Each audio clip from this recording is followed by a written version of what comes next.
go ahead and open up our meeting. So if we'd all rise, and who's going to do the prayer? Mr. Jerry Creel. Mr. Creel? Will you bow your heads? Most gracious Heavenly Father, Lord, as we come to you tonight to conduct the business of the city of Biloxi, we just pray, Lord, that you'd give us ears to hear and a heart to understand. Help us, Lord, to conduct this business in a Christian spirit, and help us to make decisions that honor and glorify you. Father, for the students and the parents that are going to be honored tonight, we pray that you would be with the students for their achievement and the parents for their support. Just pray that this meeting would go pleasantly and that all decisions would honor and glorify you. We ask it all in Jesus' name. Amen. Amen. Mr. Mayor, if you'd lead us in. Well, I pledge allegiance to the flag of the United States of America and to the republic for which it stands, one nation under God, indivisible, with liberty and justice for all.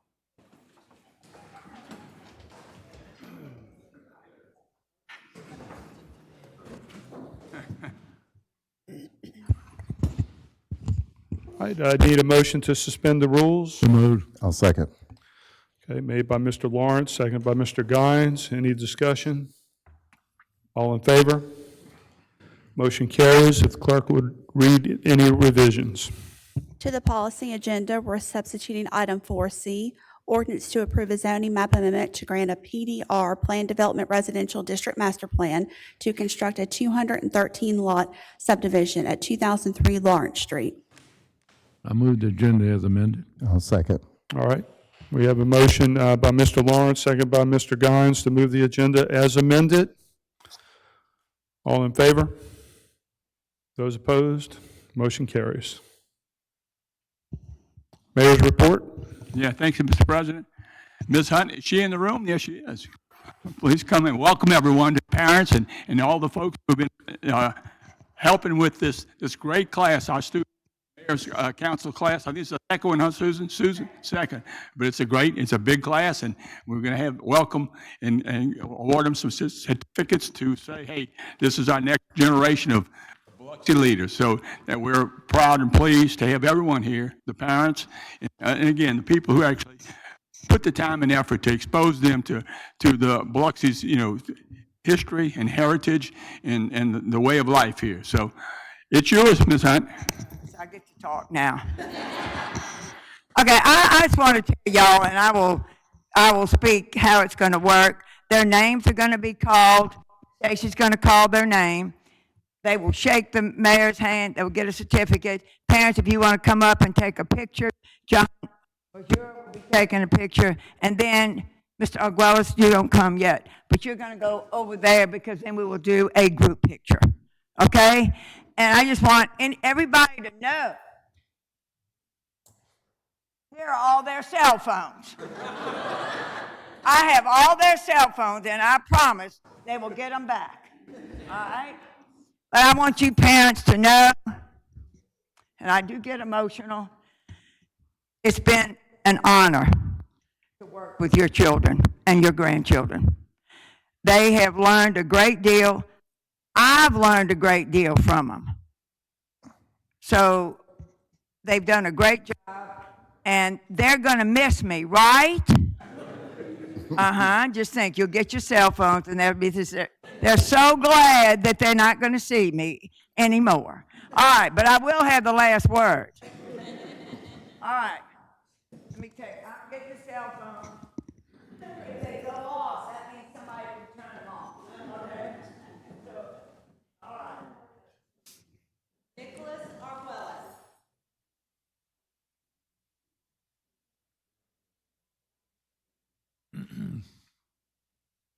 Carly Bankston.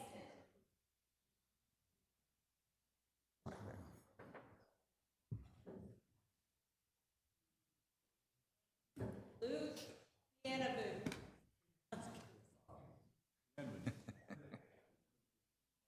Congratulations. Guy Burrows.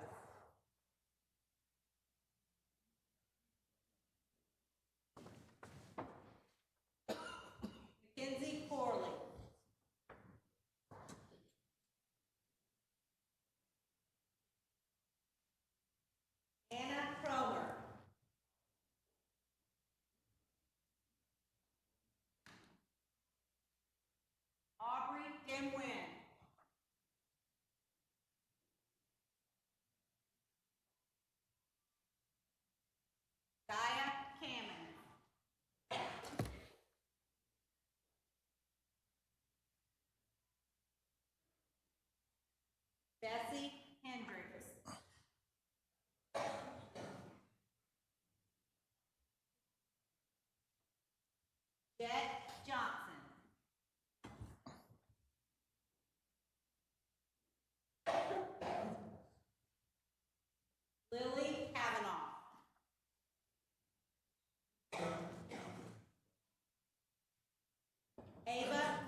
Julia Meeks.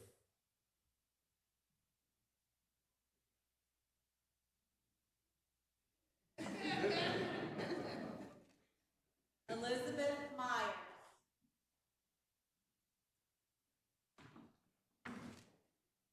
Nicole Myers.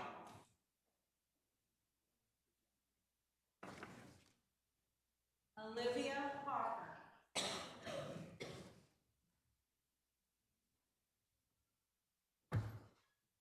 Ian Patel.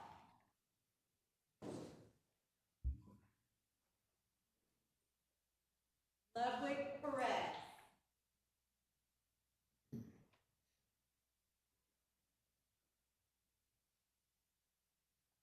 Victoria Perez.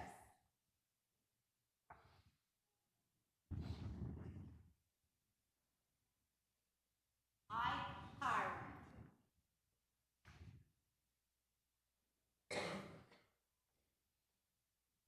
Nicholas Sievers.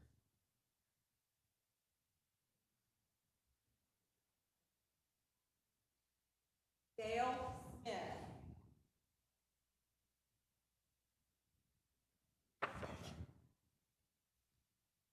Ayla Marie Sada.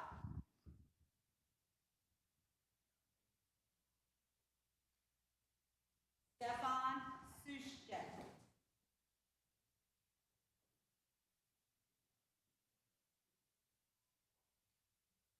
Ella Booth.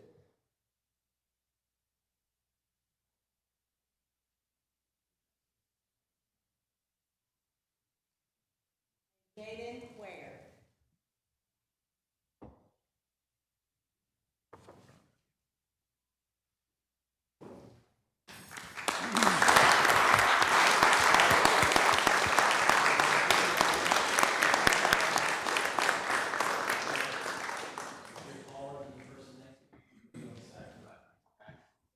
All the way down.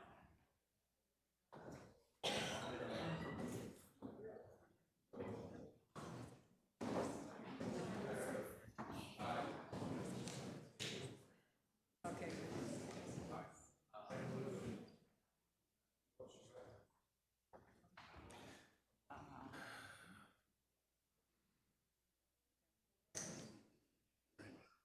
We have too much fun up here, you know that, don't you? I know, look. City council, they're gonna be, they'll be up there taking y'all's place one day. By the way, When can you start? How's it going? You gotta do- you can have this seat here. Didn't say you ready.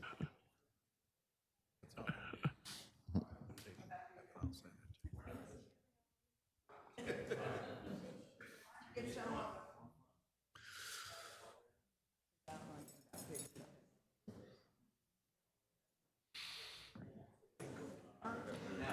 So John's fighting a good fight, but I have a feeling this is gonna have to be removed. I agree, let's just move it back here. Look at it. Parents, if you wanna get up and take pictures, please feel free to do that. Let's see, is that But gonna be John, far you're enough? gonna make enough. David, please don't photograph. Yep, and they'll be on the City of Biloxi Facebook page, I'll copy and do whatever you want to. Why don't y'all put your certificates up? Not Don't block anybody out with it. If you've got two people in front of you, you just move your head this way or that so I can see you. Okay, you ready? want y'all to smile. Y'all stay where you are. You ready? 1, 2, 3. Good. All right, again. Smiling this time. Okay. One more time. Won't see Miss Susan All anymore. right, that's it. Parents, as I said to you, you have a lot to be thankful for.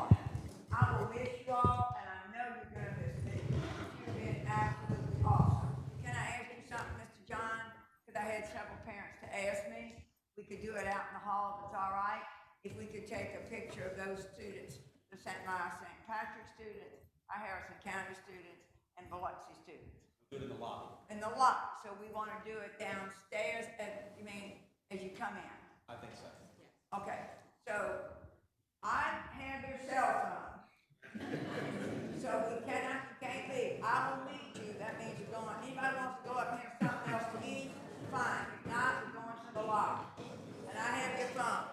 Thank you, parents. You're wonderful. Thank you. What grade? I actually have a petition. What do y'all? I'm opening back up the public law. Hold on, back to Ryan Williams. I want to fight for the trees. Y'all remember that meeting? The guy came and talked about the trees. Arborist. Aubrey, I want to speak for the trees. You remember that meeting?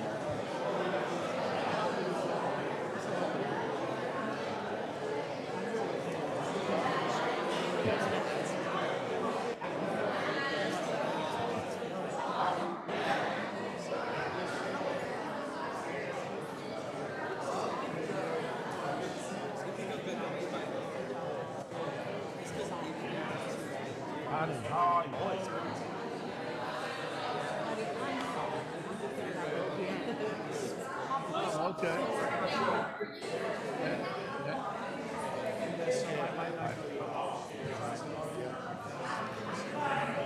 We had a ball when we was all living down there together. We had a lot of fun. Take care. Doesn't matter. They don't have to wait.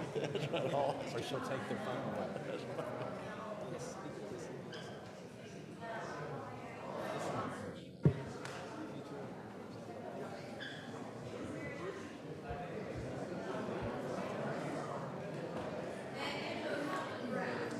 Go ahead.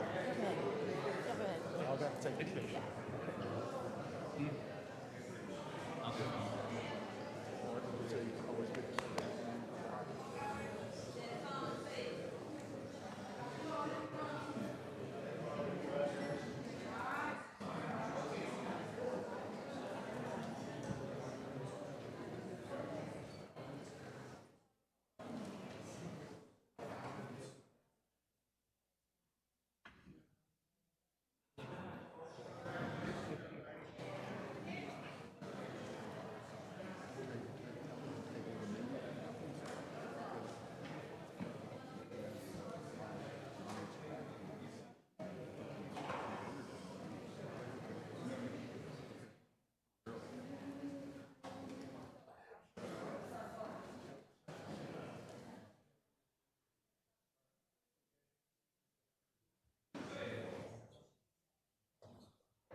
What's that? Which one? Okay. Okay. Thank you, man. Appreciate it. Okay. All right, what a great way to start the evening off, Mayor. Do you have any more of your report I to do. give? I'd like to ask Jim McNeil from our hotel, this is a proclamation for a great week that we're ready to have. Welcome, welcome. This is our youngest member, Jacoby. Jacoby, great to have you here. And let me present this one. And we do this every year during this week. Yeah. So this proclamation, whereas for over 100 million Americans, boating continues to be a popular recreational activity, with people from coast to coast taking onto the water and enjoying together boating, sailing, paddling, and fishing.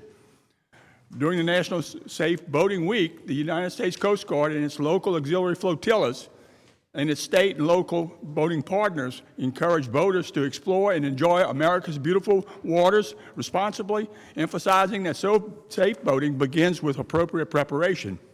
The United States Coast Guard estimates that human error accounts for the majority of boating accidents annually, and that the use of life jackets could prevent nearly 86% of the recreation boating fatalities.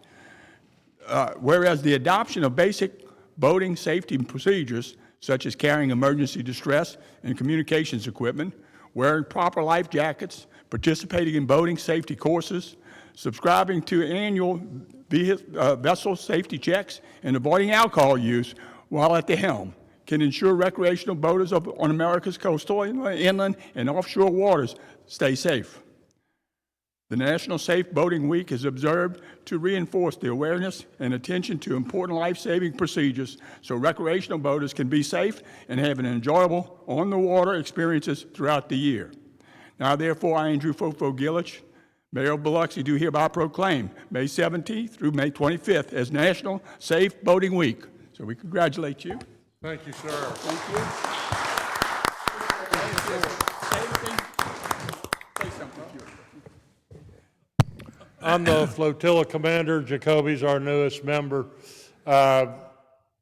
We take and perform several services, including recreational safe boating classes, hurricane preparedness class for the marine attendants, and vessel safety checks. Anybody that wants to participate can go to our website. D8CR.org is the best place to start, and we'll be more than happy to help you with a safe boating season. Thank you. Thank you, ma'am. I appreciate it. I appreciate it. Well done. Well, so much. And the last part of my report, I'd ask the council to spread the expenses of the Biloxi travel expense card to the minutes. And that concludes my report. Thank you, Mayor. Don't believe we have any departmental reports, so we'll move on to council reports. Mr. Lawrence. I hope everybody had a great Kentucky Ducky weekend. Oh, if you had the right horse, it made a little money. It made it a good finish for me. Got to eat well that day. So that's always a great race, and it's amazing that you can put 150 and 160,000 people at the track and to cake in that kind of money. We need a track over here somewhere to have that kind of action. That's 151 years of that, mile and a quarter, just unbelievable, you know. So that was a great day. And the Shuckers are back in town, and believe it or not, they're on a winning streak. They 15-12. They started off the season 1-7. So the last few games, they've been playing well. So that's good, and hope we get a good crowd there tonight. They're starting to pack in there. That's the main thing. Everybody have a happy weekend. All right. Thank you, Mr. Lawrence. Mr. Guines? Yes, just one thing. We had a great, wonderful weekend. The Asian community, Vietnamese community unveiled some of their things that they had when they came over off the boats. And myself, Dr. Tisdale, Kenny, went to the Maritime Museum. We had a wonderful time seeing some of the old pictures when they were here, and especially the old projects, Bayview and by Augusta, got a chance to see that. So we had a wonderful time there, and it was a great, wonderful unveiling. Thank you. Thank you. Ms. Newman? Do we have any updates on the Broadwater property cleanup and CSX exclusively? We've reached out to CSX, but they haven't, he hasn't called us back yet, so we're not sure what their plan is. The fours are still moving forward with cleaning up, and they're making progress. Are any homeless living on the CSX property still, or? So they go out each and every day. They have made contact with a few people. Some went to jail. Some were new to town this past week. They were advised of everything. And then this past week, we had some coming from Gulfport that were going across the line and back and forth and causing some mess and stuff, but we're taking care of them. Okay, thank you. That's all. Thank you. Mr. McGilvery? Just one item. Mayor, do we have an update by any chance on the progress on the soccer field lighting situation in Ward 4?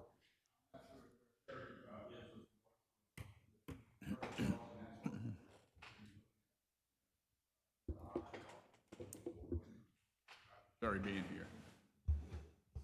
Okay, thank you. That's it, Mr. President. Okay. Mr. Tisdale? Yeah, several things. First of all, thank you for having the fence at the north end of Balmoral replaced. Looks great. The neighborhood is very grateful for that. Congratulations to those law enforcement officers that received promotions. I think there were 13 or 14. Their families were here. It was very nice. So congratulations to them. Also, I'd like to enter under citizens' comments for the record an email I received from Ms. Wendy Lally regarding item 4C on the agenda, that is Beauvoir Villas. And that concludes my report. Thank you. Thank you, Mr. Tisdale. Mr. Shoemaker. Yes, sir. Just a couple of things. I hadn't reported, I don't think, in several weeks about the roundabout. I got an update a couple days ago from MDOT, and they said 2 to 3 weeks they should be finished. I certainly hope so. I don't know if that's true, but it looks like they're almost finished now. They've got the pavement down. It looks like not all, but most of it. So hopefully the weather will hold out and they can finish that up. It's been a long, long, tedious process.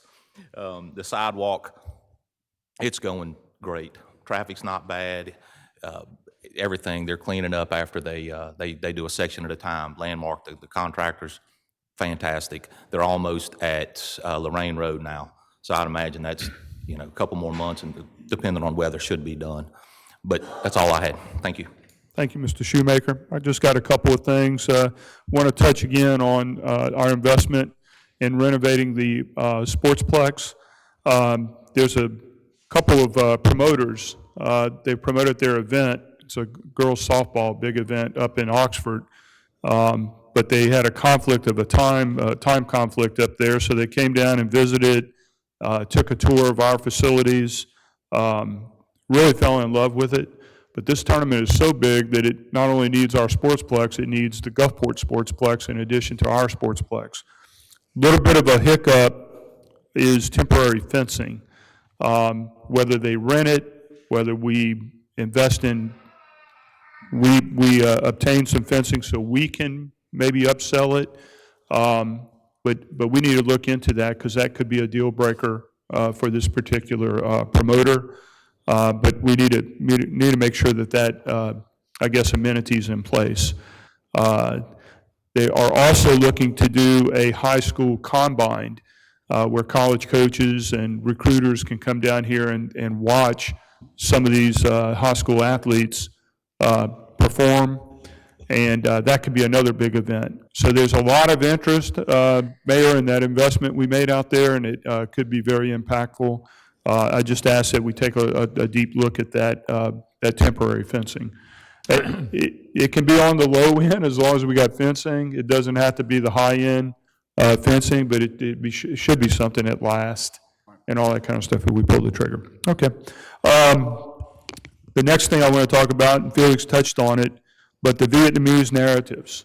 It was held and hosted at the Maritime Seafood Museum. The two ladies that it was their kind of brainchild, Pinky Toe and Jen Lee. And they went to this Maritime Museum and said, we got this idea, and of course it was a no-brainer.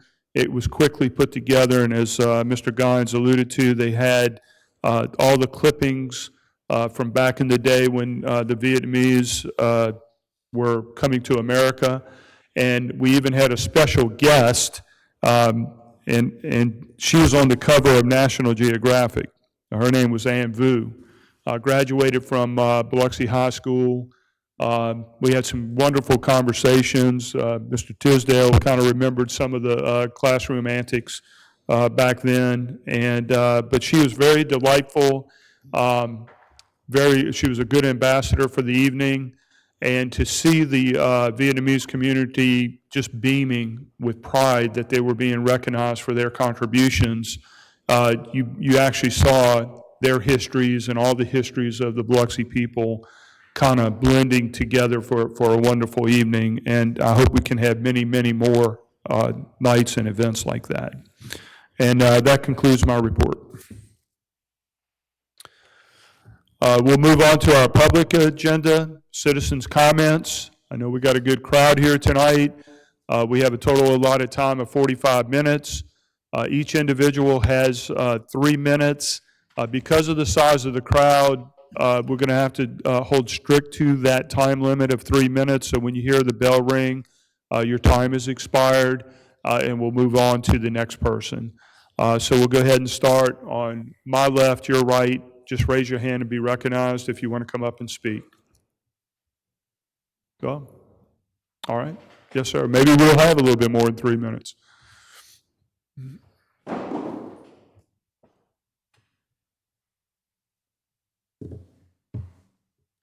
My name is Brandon Webb, resident of Biloxi, 945 Caroline Drive in Biloxi, in the Taylor Oaks neighborhood.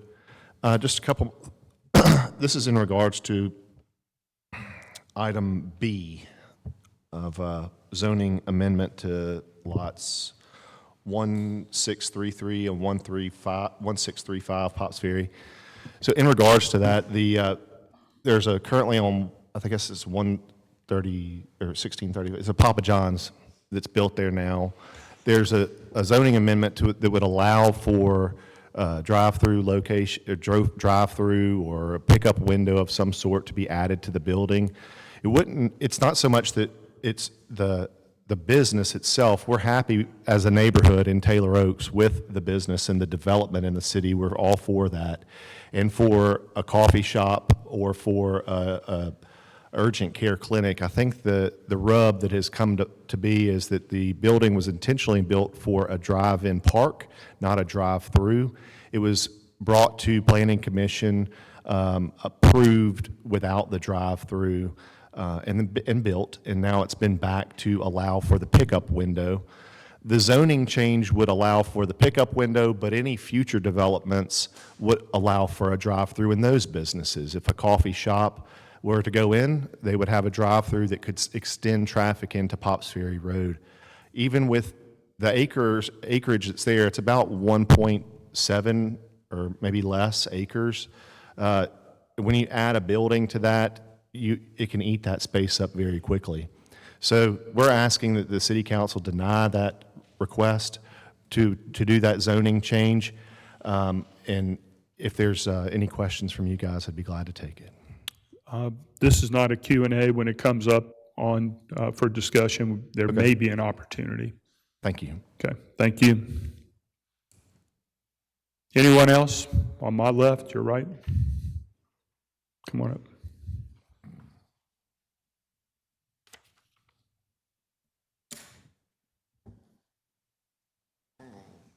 My name is Sandra Clace. This is about y'all's Biloxi Villa place. That's just not gonna work there. I mean, I don't know what y'all thinking.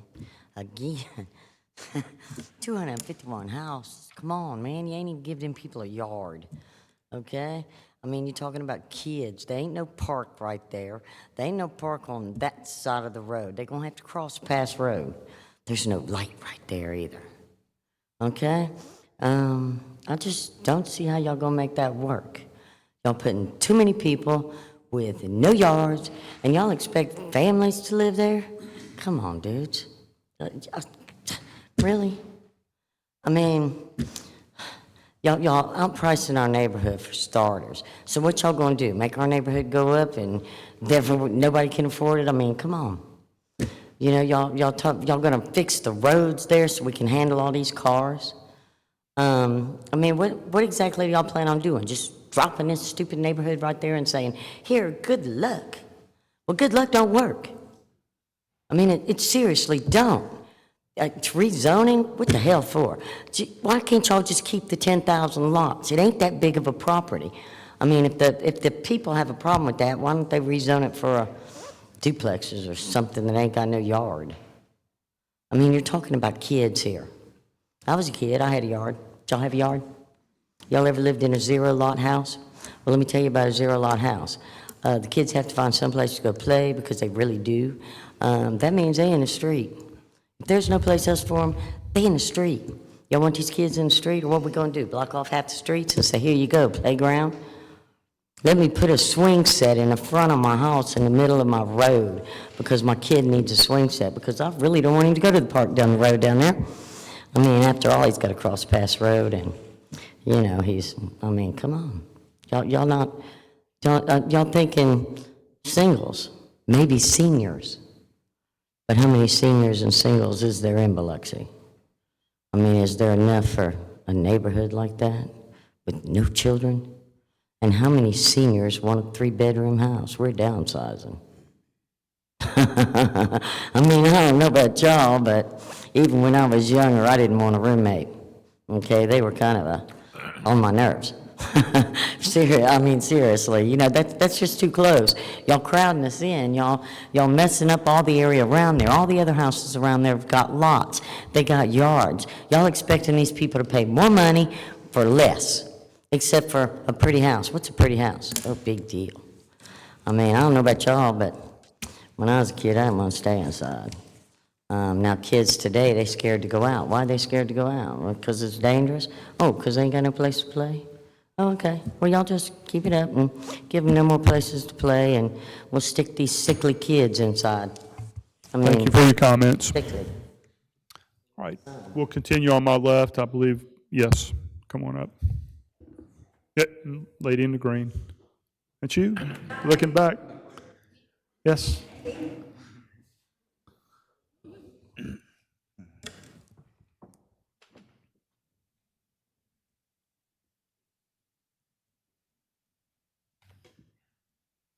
My name's Carrie Miles. I live on Irish Street in Biloxi, and this is kind of in regards to what she was talking about, the housing development that's looking to go in up there. Unfortunately, Bob and Lori Silvestro can't be here tonight, and I will do my best to fill his shoes. We're not against, the majority of us are not against a housing development going in there. Our issue is the amount of traffic. The last we heard, 250 units. That's a lot for that area there. Irish Street now, as it stands, cars fly up and down there across those tracks to the stop sign. If you have 250 units and they're all sold, you're looking at least one car per unit, maybe more, to come through that neighborhood. The train also stops on those tracks, blocks that pathway off, so that means the people are diverted to Pass Road. The two roads that go out there, one is at the intersection where the Walmart is and it has a light, the other one doesn't.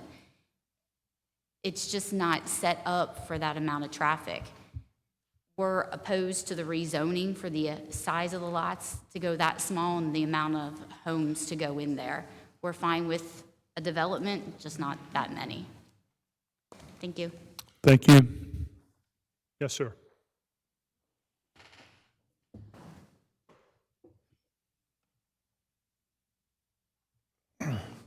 My name is Neil Morris, and I live at 907 Bedone Drive in Biloxi and Taylor Oak subdivision.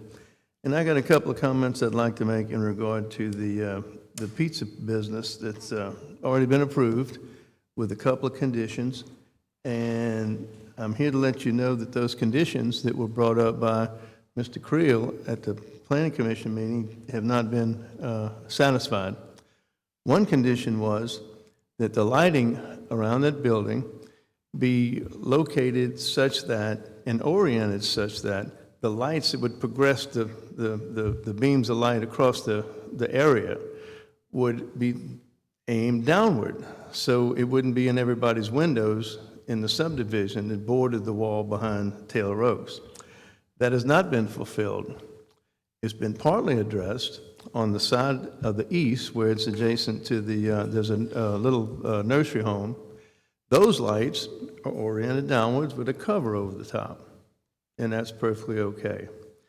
The lighting in the back, and I don't know how they adjust the aluminums or whatever you call it, the brightness of the light, they have a cover on them, but you could play a football game back there. It's so bright, and it projects lights all through the subdivision.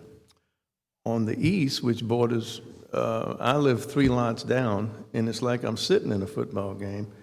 They didn't put any covers over them at all.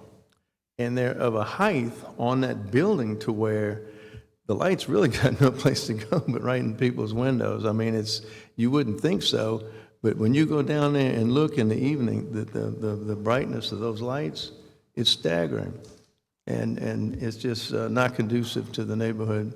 So the requirements that we thought we were getting, or the city actually thought they were getting as a requirement to approve them to build that building, haven't been fulfilled, okay? Now, the other one that was a vital concern to people like that live closer to the wall behind the subdivision is the garbage pickup. And what they've done, they have the big dumpsters, and they have a whatever you call it, garbage pickup, whatever the machine is. They come pick them up at 4 o'clock in the morning, okay? And today we have a video that's got the audio of what it sounds like at 4 o'clock in the morning, and I don't know whether right now is the time to play it or not, But we can do that, and you'll see part of the lights, not all of them, and I left out one of the lights. But the dramatic part about that noise is, it not only wakes me up, it wakes my dog up. I mean, it's loud. But to regress just 1 second about the lights, not only did the pizza company renege on what they were supposed to do with the lights on the building, they decided to put up a giant floodlight and put it on a 35-foot telephone pole and put it in front of the building. It's high as a building, if not higher, and project it out over the entire area to make the situation. Your time has expired. If there's anybody else to speak and they want to use their time to show the video, that would be fine. Okay, thank you, sir. Yes, come on up. Okay, I need you to come to the microphone, state your name. My name is Debbie Morris, and I live in Taylor Oaks, 907 Bordone Drive in Biloxi. And Ms. Morris, if it does not pick up the sound as your husband recommend or suggested, you can play it on your phone, maybe put it up to the microphone. Okay. We can have a listen. it's not picking it up like it's supposed to.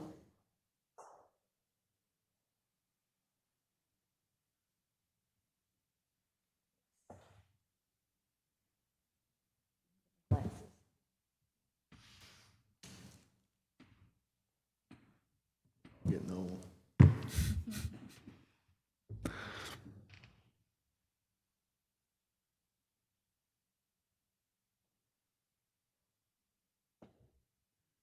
I believe this is it.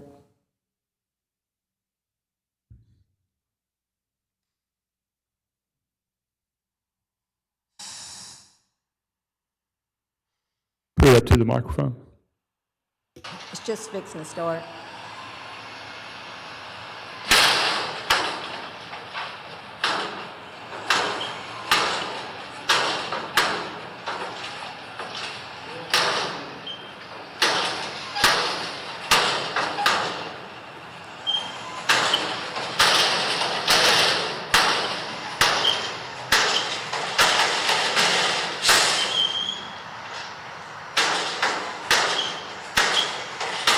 Thank you.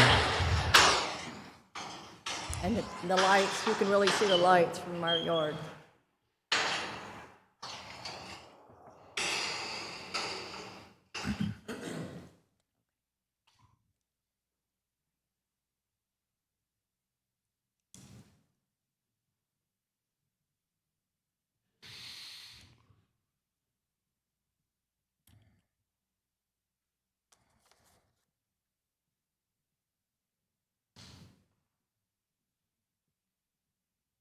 Mrs. Morris, is that all you have? Or- Yes. Okay. All right, thank you. Anyone else in the front row here?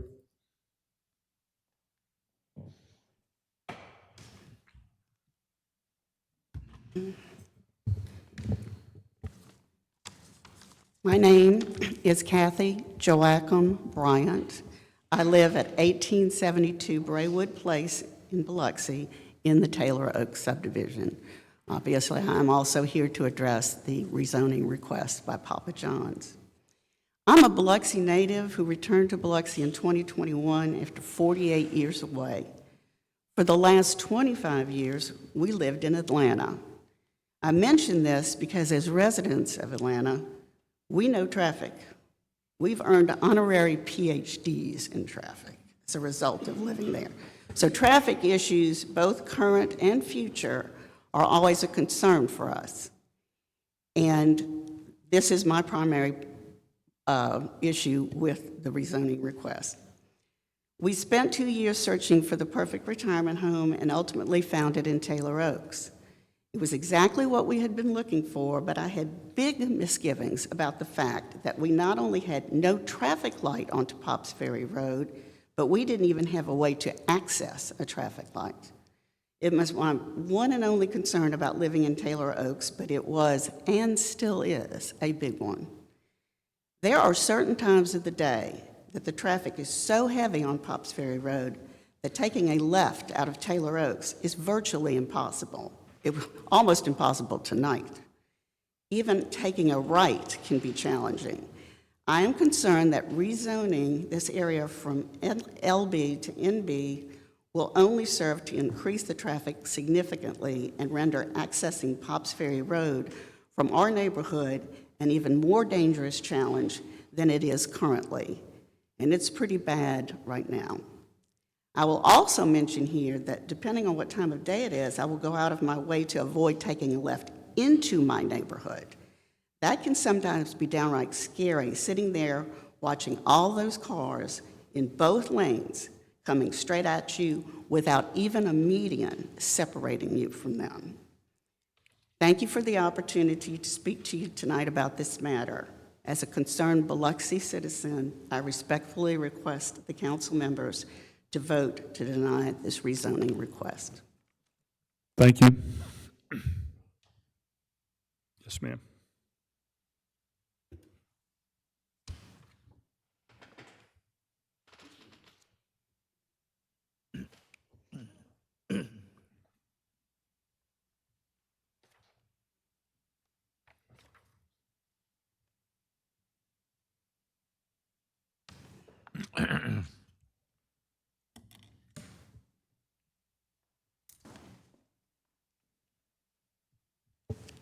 Hello, I'm Donna Tyndall with Papa John's at 1896 Pops Ferry Road. I want to thank you all so much for considering this matter. We appreciate your time and hearing our points here as well. I want you to know I have addressed the dumpster issue, and you have my business card, so please reach out to me if that is not the case. And I'll look into the lighting. We thought we were following the rules on that. So, the only reason that we are asking for the rezoning is strictly so we can convenience our customers with a pickup window. They pre-order ahead of time, so the way pizza's done. You can't pull up and place an order for a pizza at a window and sit there and wait for it because it would take too long. So this is just strictly about pre-ordering and picking up, and it's for their convenience. About 73% of our customers actually do pick up their pizza, and we're just trying to make it convenient. It's our only purpose for it. I do not care about what the zoning is. It's just that's what it takes, apparently, to get the window. So that was why we requested it. I have 45 names here that are in favor of it. So that was just something I wanted to say. They're not here today, I don't think, but they signed that there. There's many businesses on Pops Ferry that already have the neighborhood business, and they have homes, apartment homes, and trailer homes behind them as well. Marco's Pizza down the road is in the neighborhood business zoning, and they have apartments directly behind them. Little Caesar's a little further down the road, the same thing. Right next to Taylor Oaks is the apartments, the Arbor Landing, I think it's called. And they have neighborhood business zoned right there on that corner where the bank is. So, I mean, and across the street even, there's another one too, multiple ones where the neighborhood business is zoned. Like I said, the zoning doesn't matter to us. It is just the window. We're just trying to make it convenient for our customers. And I think that's all I have. I can answer any questions later if you'd like.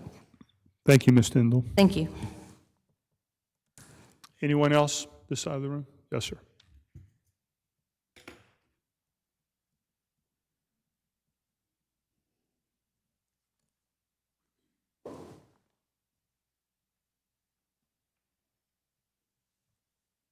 Yes, sir. I'm against the rezoning, and literally you can't have your own mayor come into your neighborhood without a police escort. And a methadone clinic on the end of the corner in a residential area is nonsense. And no one cares about it. We got to deal with it. They walk through our neighborhood every time. He's got to have fucking, he's got to have an escort. I don't have an escort. We do. That's it. Thank you. Anyone else this side of the room? Raise your hand to be recognized. Back of the room.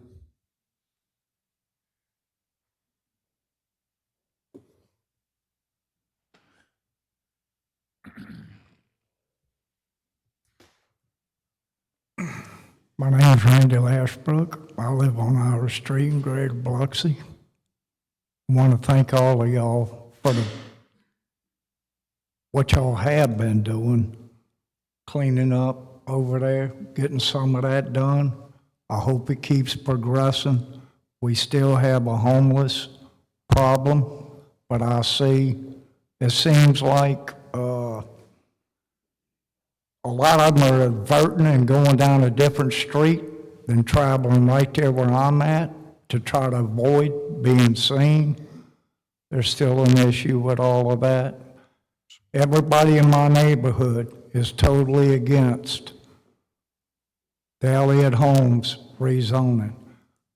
We don't have a problem with, we are all for progress for the city of Biloxi. Homes in that area would be great. That would help alleviate some of the problems that we have in that area.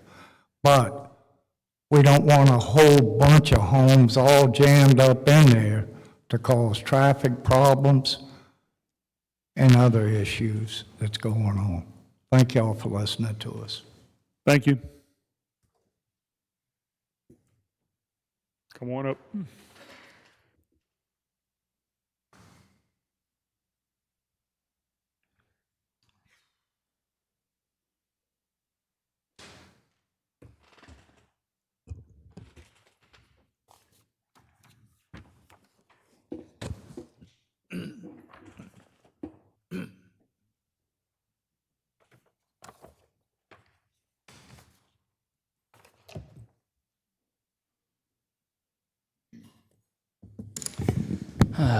Good afternoon again, City Council. It's great to see you all again.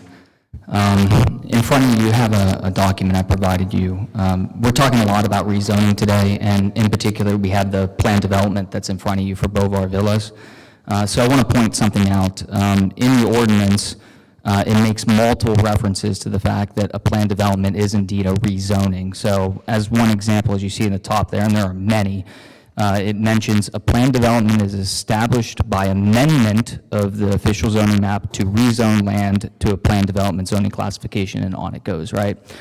In front of you, a couple months ago, was the Bayside Boat and RV project. During that, there was a lot of discussion, and Mr. Lawrence, you took a heavy interest in that one. And there was a lot of questions about it. And unfortunately, the Director of Community Development, Mr. Creel behind me, in quote said, they understood that they were going to be asking for a PDI, which is an overlay. An overlay is not a zoning change. An overlay is an overlay. It overlays over the zoning that is underneath. And the reason you were told that is because, frankly, this body that was elected by your representatives was being manipulated into approving that when it shouldn't have been approved. I say that specifically because a PDI, as you pointed out back then, does not allow for boat and RV storage, and because it's a rezoning, that is now illegal, even though it was waterfront initially. If I were to take verbatim what was told to you then as an overlay, and the excuse for this was because it allows both the base zoning and the planned development to apply at the same time. The interesting fact about that is in waterfront zoning, that is the only place that you can have a strip club. So I can have strip club condos. You can see how ridiculous that sounds. It's not funny. At the end of the day, this stuff needs to be taken really, really seriously. I find it insulting. All of you should find it insulting when you're deceived into believing something that's not true at a cost to our community, frankly. I will say that in the last 15 to 20 years, the city zoning map has been incorrect. On a few occasions, these overlays, which they're not, they're planned developments. Coral Breeze doesn't have it listed on the zoning map at all, even though it's a zoning map amendment. And Bayside Boat RV has it listed as an overlay, which is incorrect. And it's been incorrect for 15 to 20 years, continues to be incorrect. And if you buy a piece of property next to this, you're going to believe it's one thing when it's another. It's very damaging to our community and to people who want to invest. And I want to have one last thing. When we make decisions based only on money, we sacrifice long-term prosperity for short-term greed. Thank you for your time. Thank you, Mr. Fusco, for expressing your opinion. Anyone else on this side of the room? We'll move to my right, your left. Anybody on this side of the room? Right up front.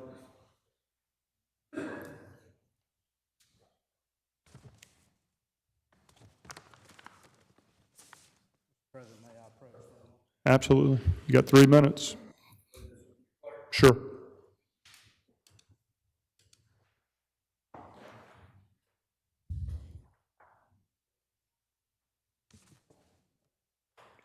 Mr. President, members of the council, thank you for the opportunity to speak. My name is Mark Alexander. My business address is Post Office Box 130, Gulfport, Mississippi. I am here on behalf of the Honorable Secretary of State, Michael Watson, in his capacity as trustee of the Public Tidelands Trust, and on behalf of the state of Mississippi as its land commissioner. On behalf of Secretary Watson and the state, I am here to speak briefly to our objections to item 4F on the agenda. That is the amendment reconsideration of the Biloxi Capital Pier lease following a decision by the Circuit Court of Harrison County. I have handed to your clerk, and Mr. President, I ask that the council would make it a part of their record, our formal written objections. These are just brief comments because of the brief period of time that I have to speak to our objections. So continuing with our highlights, first, Mississippi law prohibits the disposition or use of trust property except in furtherance of the public trust. That has been documented through many cases at the Mississippi Supreme Court over many, many decades. Nowhere, however, in any of those cases has the court held that public trust tidelands may be alienated, leased, or otherwise conveyed for a higher public purpose or of allowing the permitting and development of a casino that is not located on public trust tidelands. Point of order, President. Is this the suit that we in? Should you even be speaking to us at this meeting? This is a public agenda. That's the public meeting, no. This is a suit. Yep. Mr. Lawrence, if you would, this is strictly. strictly, and I'll clarify this, as far as entering anything into record, this is public comments. You can make your comments for 3 minutes. This is not a hearing. This is strictly public comments, and you're allowed to talk on any subject. You have your 3 minutes. Go ahead and continue. Council President, we have no objection to this being put into the record because no matter what the council does today, they're going to appeal it again. So let's put this in the record. Whatever I would like, if you're going to put it in the record, Council, to do it when it comes up on the agenda portion and not necessarily public comments. Is that okay? That's fine. Okay, thank you. Go ahead and continue, sir. Thank you, sir. I will try to keep my comments brief. With a comment from your city attorney, the formal comments will be made into the record. Second, the reliance on the RW development case is without basis. Our objections tonight that we're placing into the record were not raised or decided in the RW development case. Among those, and this is not meant to be an exclusive list, but the city may lease tidelands, may not lease tidelands without obtaining fair market value. That is in accordance with Mississippi Code and the Mississippi Constitution. Funds derived from the leases of public trust tidelands must be deposited into the Tidelands Fund administered by the legislature of the state of Mississippi, again, as required by statute. And finally, there is statutory requirement that the Secretary of State must actually sign the lease and docket the lease in his docket book maintained in his office. This dates back to the time when he was called the Land Commissioner. Further, it appears from a review of the proposed agenda item, Biloxi Capitals, or the resolution would support leasing this land to Biloxi Capital because it is a proposed economic development project. Thank you, sir. Your 3 minutes has expired. Thank you for expressing your opinion during public comments. Mr. President, does my time include comments that have been made by the gentleman, Council Member Lawrence? I'll have to ask the clerk. Was it continuously running? She paused it. She paused it. Very well. I ask that our formal comments be made a part of the record. Thank you. All right. Anyone else on my right? Yes, sir.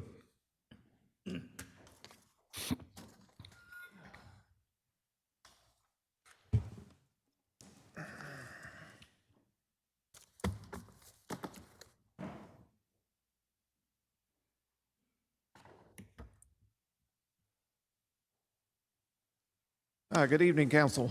My name is Anthony Chastain. I live at 439 Cove Drive here in Biloxi. I'm actually here tonight to speak in support of the Boulevard Villas project, especially with the realization that it's not 251 units, it's 213, I believe, if I'm correct. I know it's common for people to feel uneasy when a new housing development is proposed. They worry about the traffic, the property values, how it might change the character of their neighborhood.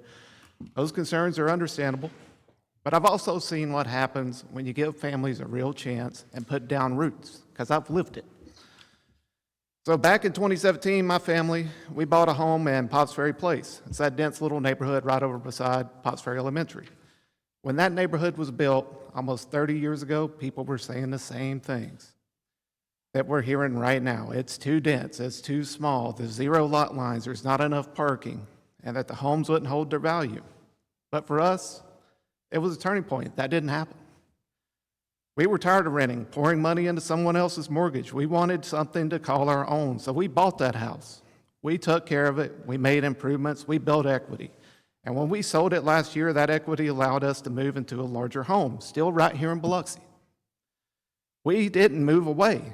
We became more invested in the city we love. And that home we left behind is now helping another family take that next step. And that's exactly what Boulevard Villas could offer others. A starting point for young families, an option for retirees looking to downsize without leaving their support networks. And these are modest homes. They're 1,000 square foot, similar in scale to others already in the area. They're not out of place. They're the kind of affordable housing that helped build Biloxi in the first place. It's the kind we still need today.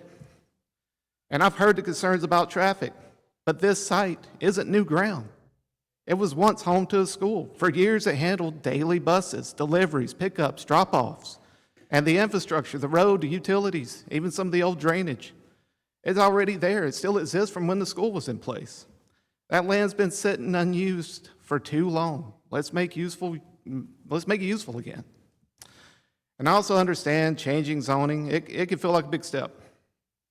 But this isn't about setting a dangerous precedent. It's about recognizing where we are now, what Biloxi needs to stay strong and livable, and clinging to outdated zoning doesn't protect the city, holds us back. So Boulevard Villas, it's an opportunity. It's an opportunity for working families, long-term residents, anyone trying to build a future here. Let's not close the door on that. Let's show that Biloxi is ready to move forward by approving this project. Thank you. Thank you. Anyone else on my right?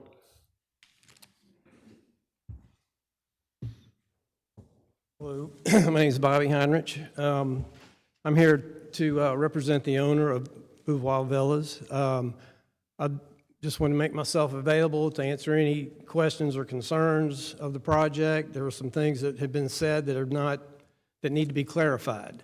So I appreciate the last speaker there, and I totally agree with that. So anyway, I just want to make myself available for any questions or concerns. Thank you.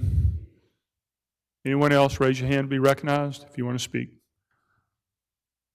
Come on up.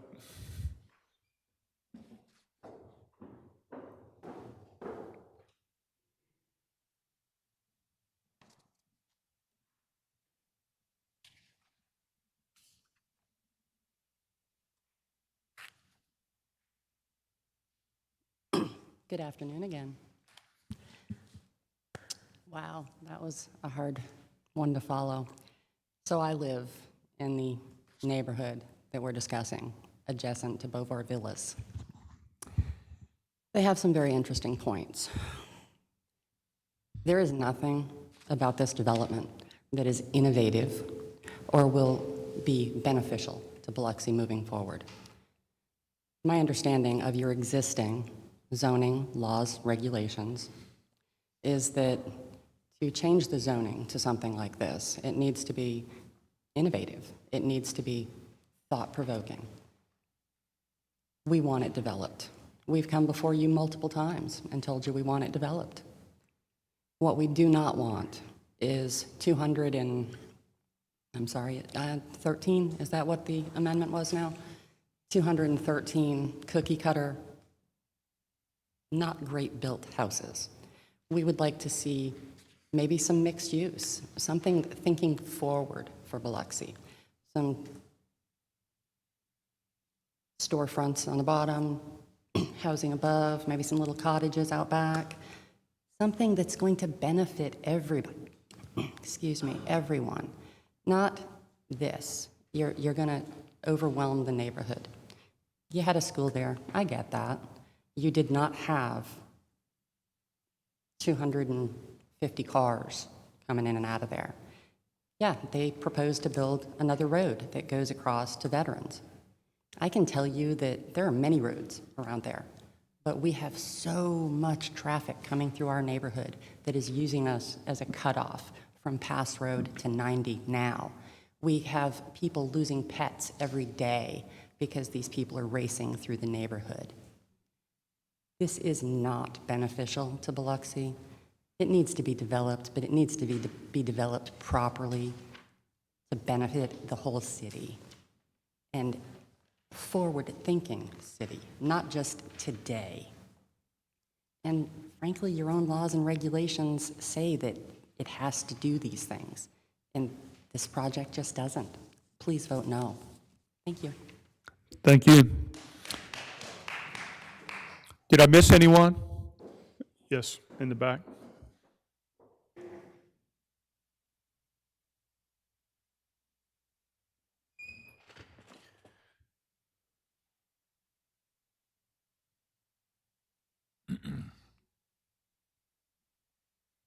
Hi, I'm Bronwyn Hess. I live in the Greater Biloxi subdivision. I am speaking out against this, the Beauvoir Villas, simply because I do believe it should be developed, that land. But if you're gonna have 0 foot in the front setback, where are people gonna park? It doesn't sound like there's even room for driveways. They're only 5 feet apart. I didn't see any plans for the driveways, and I looked at their master plan. I also wanted to point out that with it being so congested and those homes so close together, if one of those homes has a fire, how quickly will it spread to the rest? Those are just things I think need to be addressed. And also, having this, this planned development district, it's supposed to, my understanding was it's supposed to bring about something that's going to be innovative and bring, quality to the community. And I'm not sure that this is the development that will do that. 1,250 square foot lots is pretty unbelievable. Pops Ferry Place, they're bigger than that. I have no problem with Pops Ferry Place. I think it was great. They are great starter homes. That would be a great place for starter homes, but not 213 or 251, whatever they are now. That's all I have to say. Thank you. Thank you. Anyone else? There being no one else, public comments is now closed. We'll move on to the policy agenda. The clerk can start off reading item A. Ordinance to amend the Code of Ordinances pertaining to municipal facilities. Do I have a motion? I'll move it. I'll second it. All right, moved by Mr. Gons, seconded by Mr. Tisdale. This is a first reading. Move on to item B. Ordinance to approve a zoning map amendment to authorize a change in zoning for 2 parcels of land from limited business to NB neighborhood business for 1633 and 1635 Pops Ferry Road. Chair, entertain a motion. It was already moved. Oh, sorry, been moved. Your sheet's over there. Lavin too. Yeah, I moved it last time. Okay. Joe, you want to come up, give us some depth and background? This property is actually off of Pops Ferry Road. It's right behind the Delta Tire World. It's an L-shaped piece of property. that's owned by the Starks. As you know, the Starks also own the building where GRPC is located and another building there. And all they're asking to do is to rezone the property to NB. They have potential office space going in, but it's a reasonable request. Okay. Chair, entertain any comments. I'll reserve. Jerry. Can't you have Lawrence, offices? you'll be recognized. Thank you. Well, I had to get him before you get running down. You had to go home. No, Jerry, limited business, can't they have offices in that too? They can, but there's some type of offices that they won't, that require the NB. It's, they're bringing this in line with some other zoning that's in that same area there. But it's NB zoning, neighborhood business, so. So what, they need that for any particular reason, any particular business they're trying to get in there? Mr. Starks is, I think he's here. I talked with him, and he could step up here. He might be able to reveal to you what he's trying to bring there. Mr. Starks, would you like to comment? Yeah, come on up, Robert.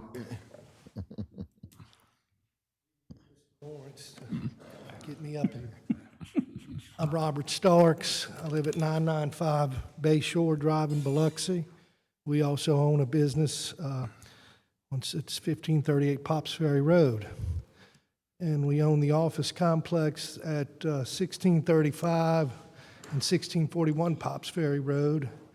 And we'd like to build a new building, 21,000 square foot facility for lease purposes, specifically professional office space. Mr. Lawrence, Dior Horton, Gulf Regional Planning Commission are just a few of our tenants.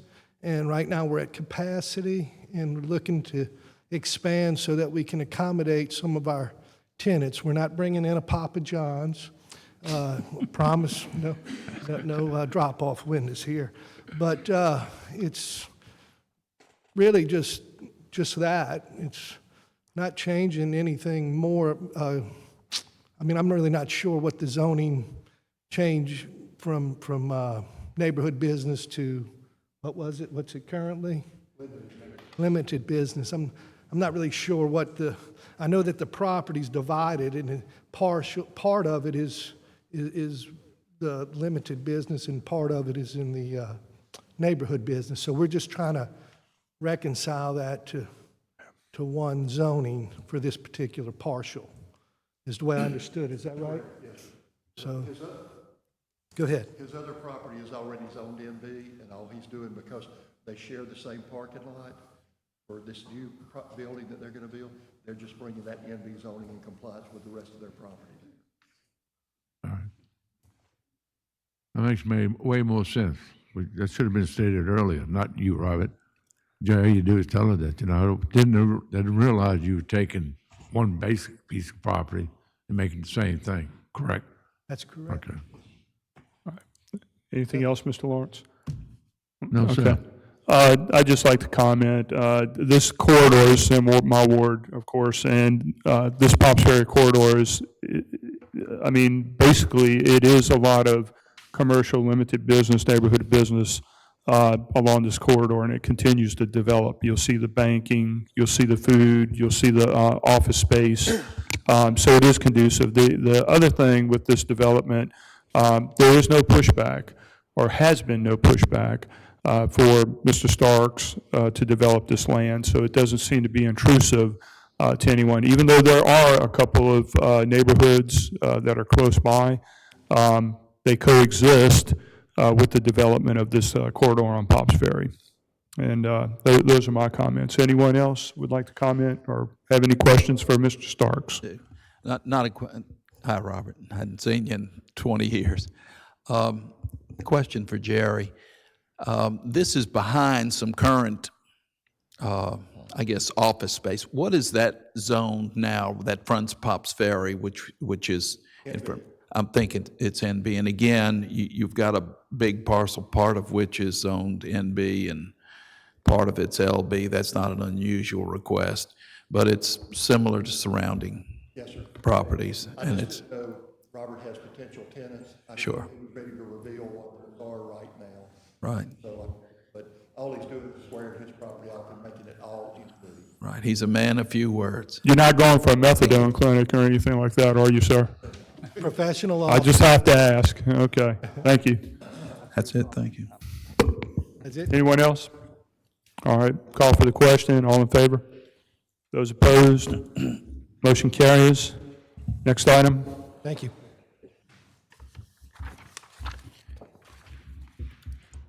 Ordinance to approve a zoning map amendment to grant a PDR, Planned Development Residential District Master Plan, to construct a 213-lot, single-family residential subdivision located at 2003 Lawrence Street. And it was moved by? Newman, Gons. All right, Ms. Newman. Yes, I make a motion to table this project until July to be respectful of our ward's wishes and for the incoming councilman to have input on this obviously very important decision going forward. All right, there's a motion to table till July. Is there a second? I second that. I'll second. All right, I think Mr. Guines seconded it. Good. Either one. All in favor? All opposed? Motion carries to table it until July. Item D. Resolution to deny a zoning map amendment to authorize a change in zoning for a parcel of land from limited business to neighborhood business for 1896 Pops Ferry Road. All right, have a motion to? Motion? I'm sorry. Go ahead. Go ahead, is there a motion? Motion? All right, motion by Mr. McGilvery. Do I have a second? You moved to deny it? Yep. I second that. All right, Mr. Lawrence seconded it. Go ahead, Mr. McGilvery. Just a couple of notes as we heard from everyone here tonight. Director Creel, let me ask you a quick question. Can we have one of the code folks go out and check the lighting? I think that's an issue that's been ongoing, and get Yes, that sir. reviewed. We do. We did not know that, that there was a problem there until the planning commission meeting, when that was brought up by the neighbors. If we had, we would have already addressed it. But what we do, like we do with any other conditional use, when someone points out a problem, we write a letter to the owner, making them aware that they're in violation of noise or lighting or whatever it happens to be, and give them a reasonable time to correct it. So that's just the way that the system works. Okay, and we can start that tomorrow. Yes, sir. Now, the trash container situation, I spoke to Ms. Tyndale about that yesterday, and she's on top of that. I advised her any assistance I could give her to get that time changed where they can come in later into the day, so that'll address that. Yes, sir. And let me just remind the council, that's kind of a citywide problem. We get that complaint from residences all over the city that their dumpsters next door are being emptied at 4 o'clock in the morning.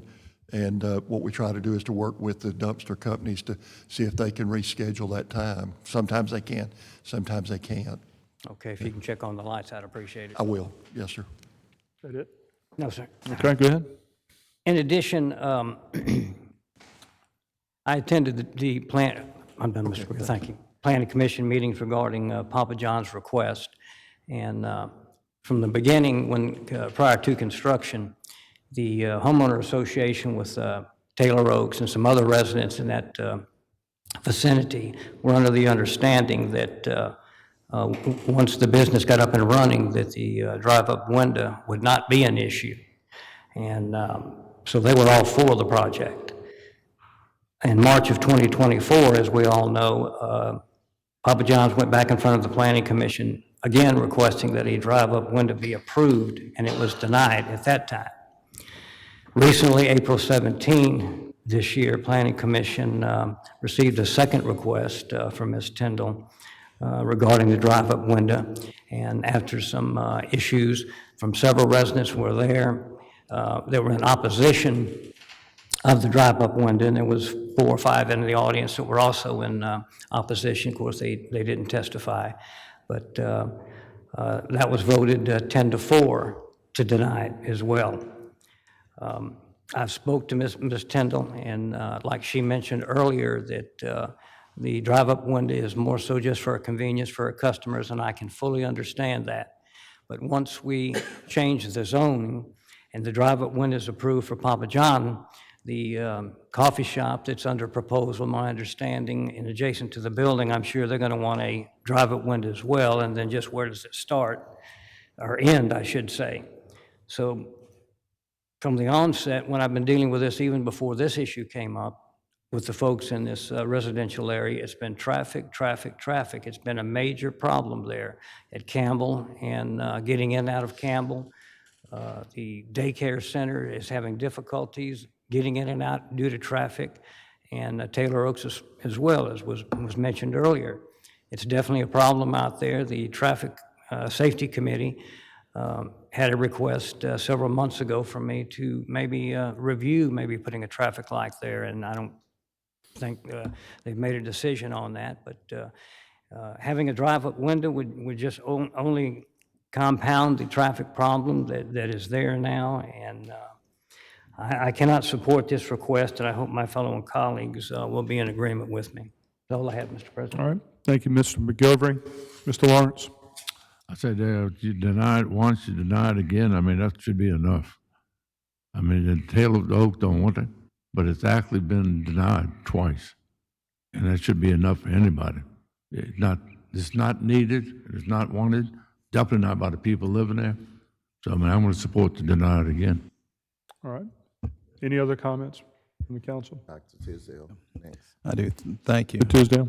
Thank you. I went and spoke with Ms. Tyndall, spent some time with her, and went to the planning commission meetings. There's actually a noise ordinance that would remedy the dumpster. I believe they're not supposed to be making that kind of noise, whether it's a garbage truck emptying a dumpster or somebody working construction on a project. I think it's like business hours, maybe from 7 in the morning till 5 at night, or is it 6 in the morning? 6 in the morning, and I can sympathize. I can recall living in places where the dumpster was emptied at 4 in the morning. It's no fun. This is just food for thought. You know, the Biloxi School District will be building a new upper elementary school over there, north of Pops Ferry Road, west of Station 10. So when I hear the traffic, and that seems to be the biggest concern in all of this, not the only concern, but traffic seems to be an issue. And toward that end, I'm thinking at some point, maybe the traffic committee may want to look at a traffic signal. I mean, I can't recall how far they got to be apart. I know there's a committee set up to look at that and study that, and everybody hates traffic signals till you need to get out of your neighborhood, then you're willing to wait your turn, as we all are. But having said that, I agree with Councilman McGilvery. I can't support this request to rezone either. Thank you. All right. Ms. Tyndall, can I ask just one question I have? Can you step up? Just, and I don't know, you may not have the answer to this, but do you know how many other Papa John's have pickup windows? Is that a common thing? Is that? Well, it varies. In our franchise, we have one in Ocean Springs. And I've worked that many times on a Friday night, which is our busiest time of the whole week, is a Friday night. And it's quick. They come up, they get their pizza and they leave.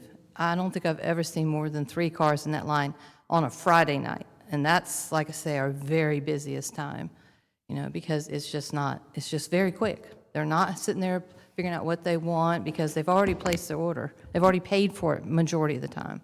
Right, so Yeah. some have them, some don't. It's just there's no set. Correct. Okay. Correct. Okay. Yeah. That's It all just depends on the location, what's available. If it is preferred, just because of the ease of use for the customer. But I do have actually another question. You mentioned 78%, I think, or 73%? 73, And that's actually At that store. customers that drive in and pick up? Yes, yes. So if they were stopping in the parking lot and going inside to grab a pizza, or they were going through the drive-through or pickup window, not a drive-through, that they've already ordered, the traffic would be the same? Exactly the same. And right now, they're stopping right in front of the store where there are no parking spaces because it's convenient. So, hasn't been a big deal, but it's not parking, They just pull right up to the front door, jump out, come in, and leave, Right. Yeah. Okay, thank you. Yeah. And if I can just Go ahead. I wanted to Okay, I'm sorry. ask Go a ahead. question I'm sorry. too. Okay. But if you're not No, finished. I've got it. It wasn't a question. Yeah, and I just wanted to kind of piggyback off what you were saying. You know, in my opinion, you said people are getting out the cars and they have to actually come in. Yes. And to me, I would think it would be more expedient to have that window. Is that what you're saying? Yes.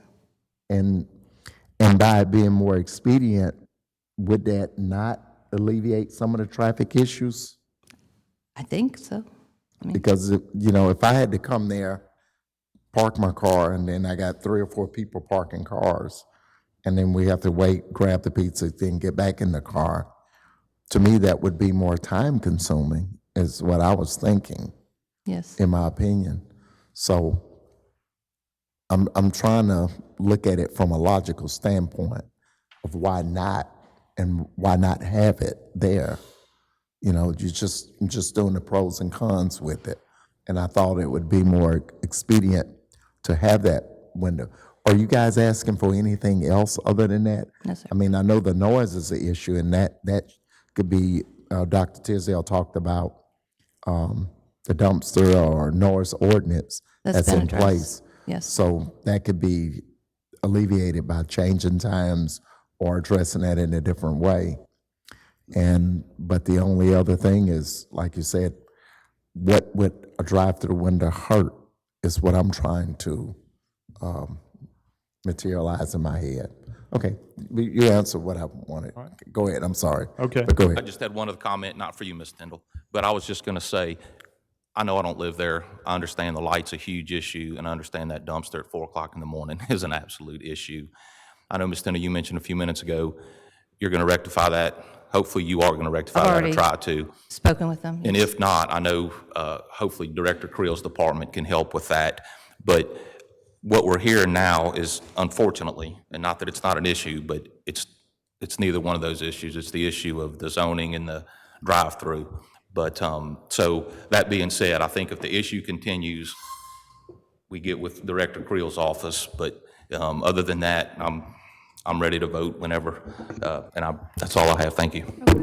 I just want to make sure that you do want to be a good neighbor and fix the lighting issues, any concerns that they do have, That is our garbage desire. pickup, okay? Want to be I want you great. to make sure you're a good neighbor, and Yes. if there is issues with a drive-through area, you're willing to work on that as well. Of course, yes.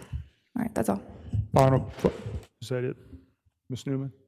Final comments, Ms. Tyndall.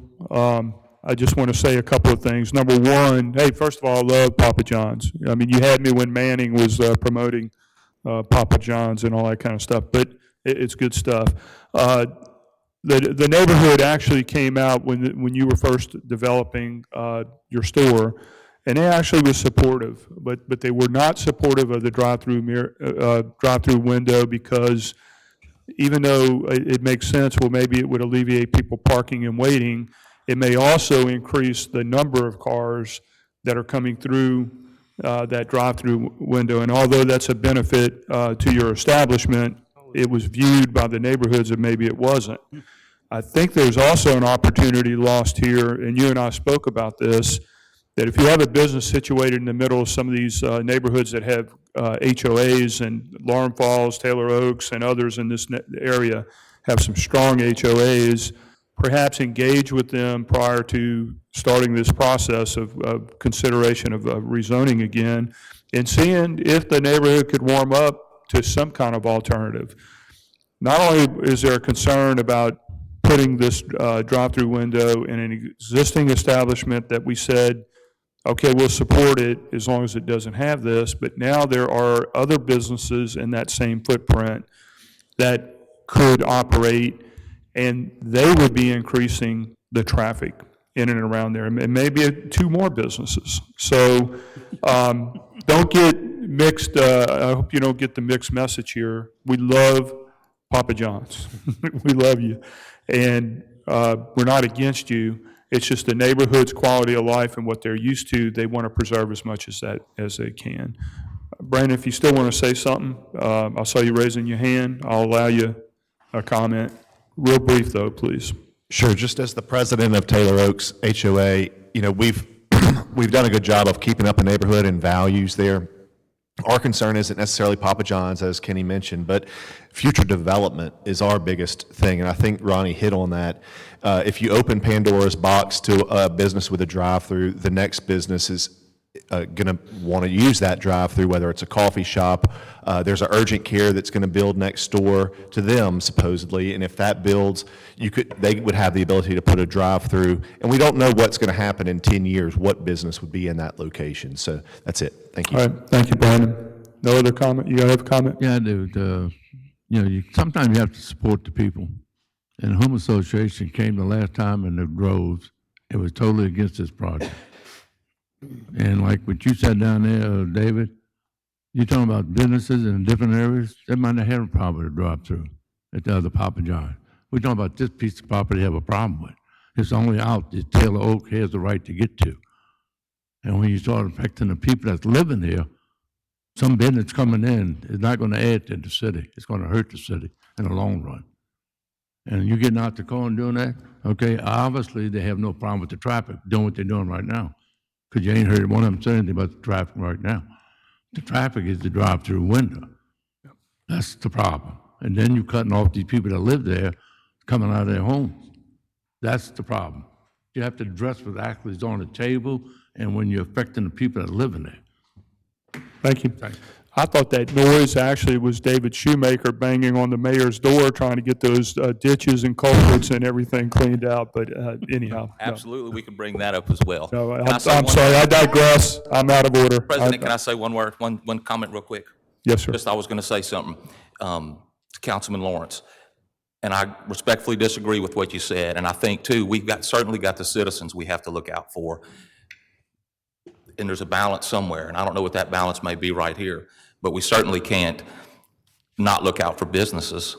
I mean, what we're saying is we don't want businesses in the city, and that's absolutely, in my opinion, not correct. We need businesses as much as we need residents, but I think at some point we have a tough decision to make up here, and I don't know what that decision is to balance both, but I don't think we can neglect the businesses all the time. We have to work out some kind of balance. I'm certainly not saying that against the citizens, because I agree.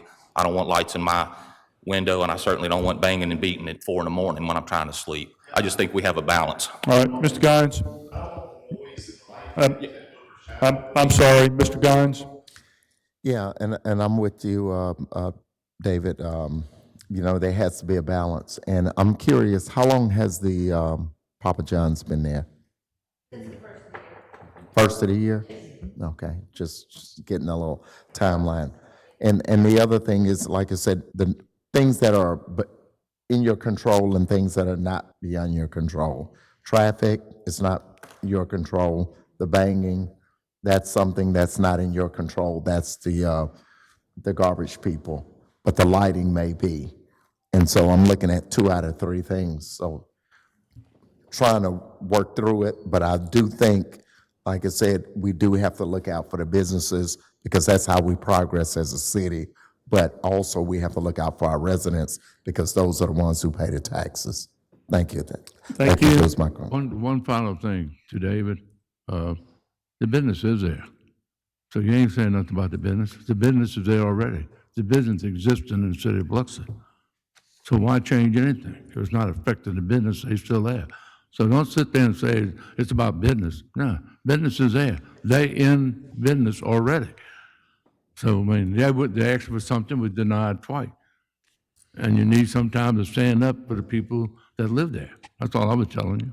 100%, I stand up for people all the time in here in the residents, 1,000%. However, I'll say this again, we may have a tendency at times not to support businesses. And I don't want people thinking, I don't want to bring a business into Biloxi because Biloxi doesn't support businesses. Absolutely, she's got a business.